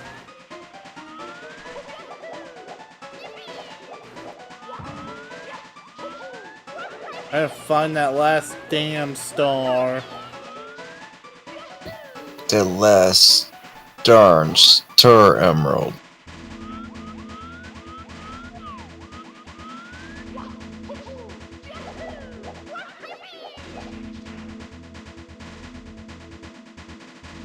It'd be funny if, like, the final star was just on the ground somewhere. Yeah. It's like a last fuck you to the player.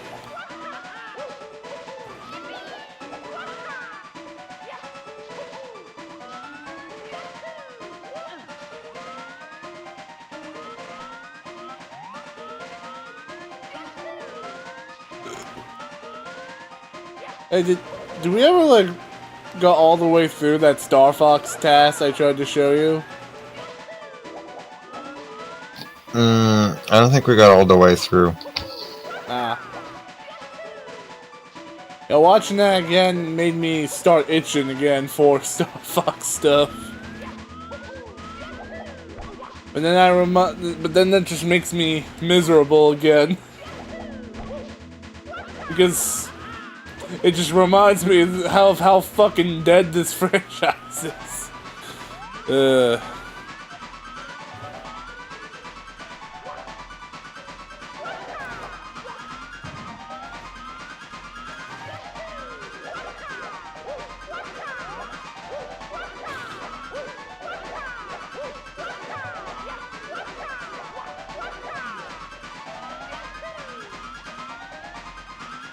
No more barrel rolls!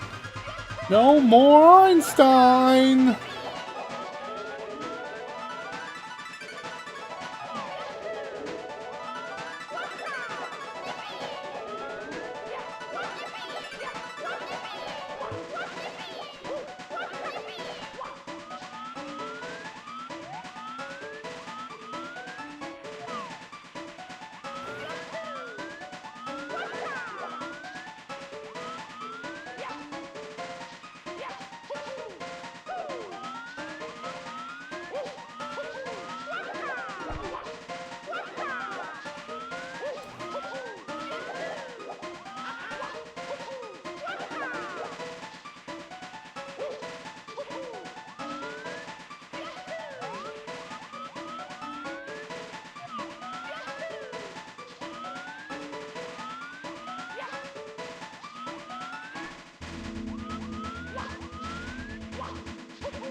Strong is not the word I'd use.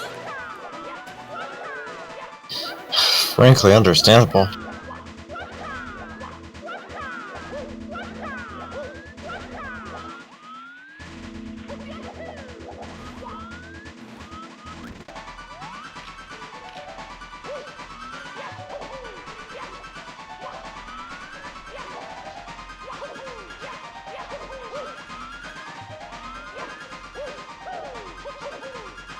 Where is that last fucking star?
Okay, I'm just gonna look it up.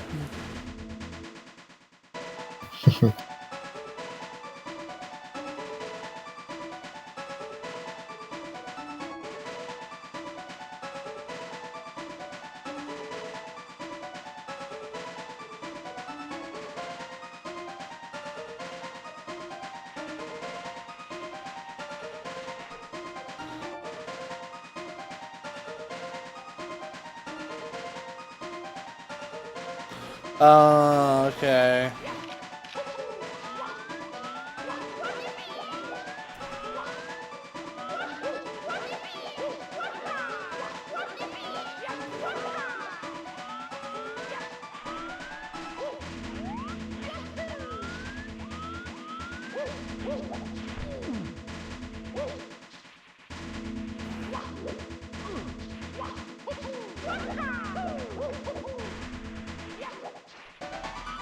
There it is. Ah, shit.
Okay, now I'm done. Dang. God, who knows how long I would have been running around in circles trying to find that damn star.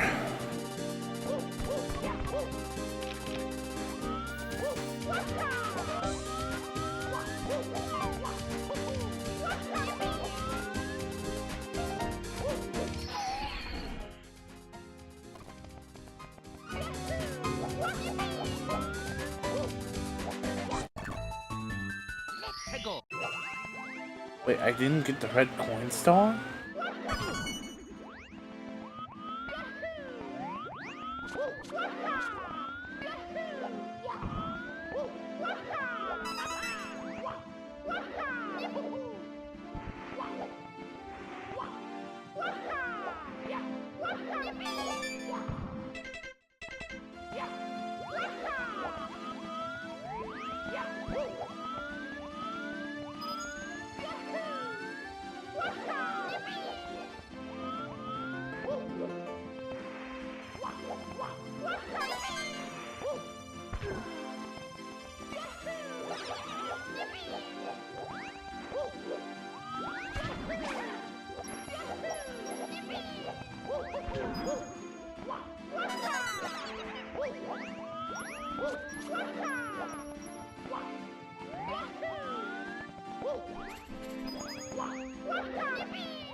Whoa.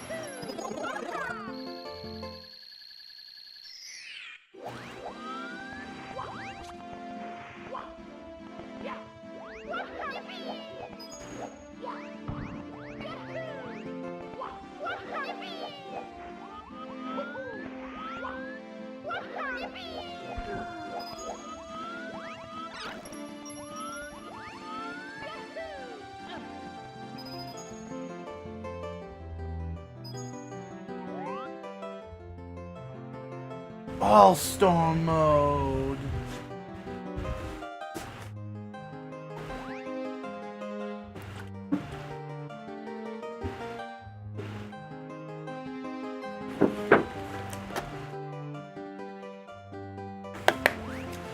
Yeah, Prime, it really is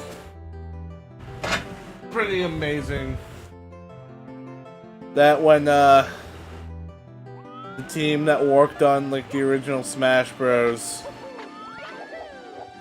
they finished that game And then they just turned around and said, okay, now let's make that game obsolete. Then released Melee a year later. Oh. Yeah, true.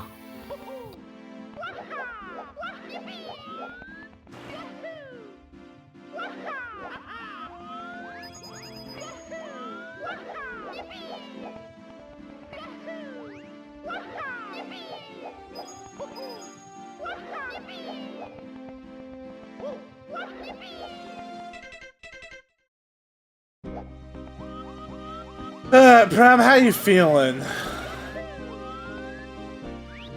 I'm feeling good. How about you? I'm doing pretty good, but it's like 9. It's 9/11. Yeah. Oh no. I'm not No, at the halfway not again. point, but I think I'm ready to call it for the day. Close enough to it, honestly. We did good. There's 145 stars total. So I'm like Okay, no. 12, Yeah. 13. But like now that I got this, Yeah. like the rest of this hack should be trivial. Yeah, like, because like right now you're schmoving. Bro, look at this shit. Oh. Bro.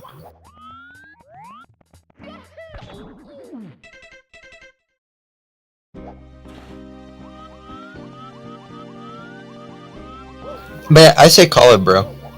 You did good.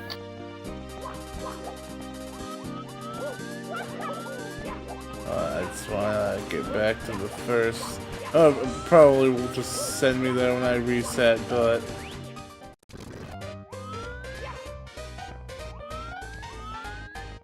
it's kind of just funny to have a trash can take you to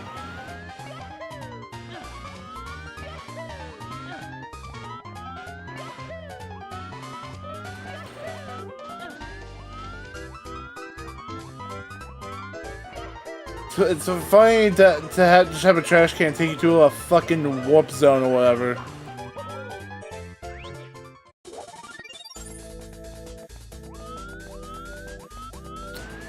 Was I even there when I first started?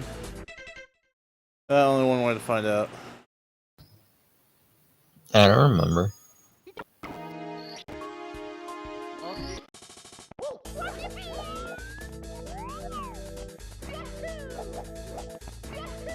No, it wasn't. It was not.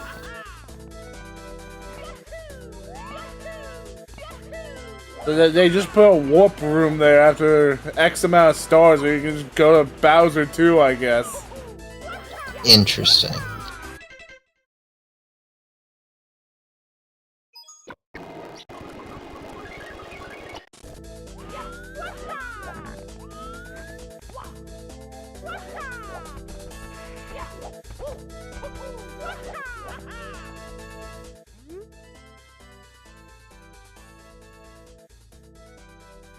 Oh.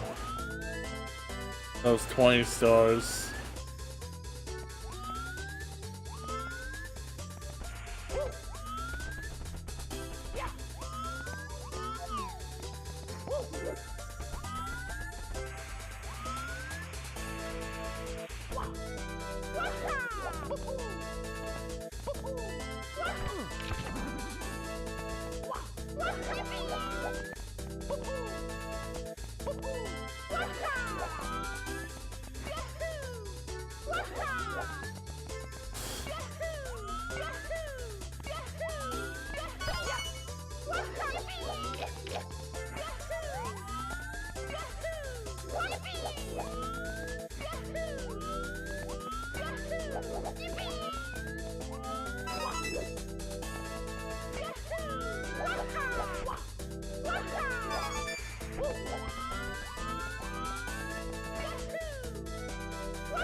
Let's imagine a 22-hour playtime game with guns. Your favorite weapon is a steel pipe.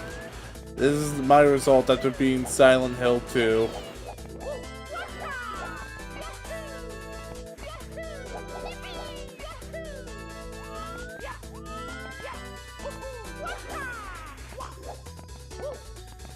Can you just beat zombies with steel pipe and SH2 Prime? Is there the pipe only challenge? Prime? Prime! Sorry, what? Just imagine a 22-hour playtime game with guns. Your favorite weapon is a steel pipe. That was my result after beating Silent Hill 2. Oh, yeah. Is there the pipe only speedrun Prime?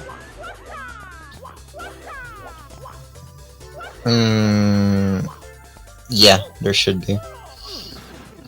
The melee only achievements? Ah. Yeah, yeah.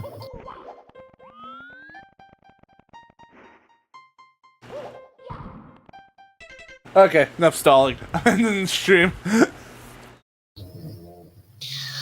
Bye bye, y'all. Unknown.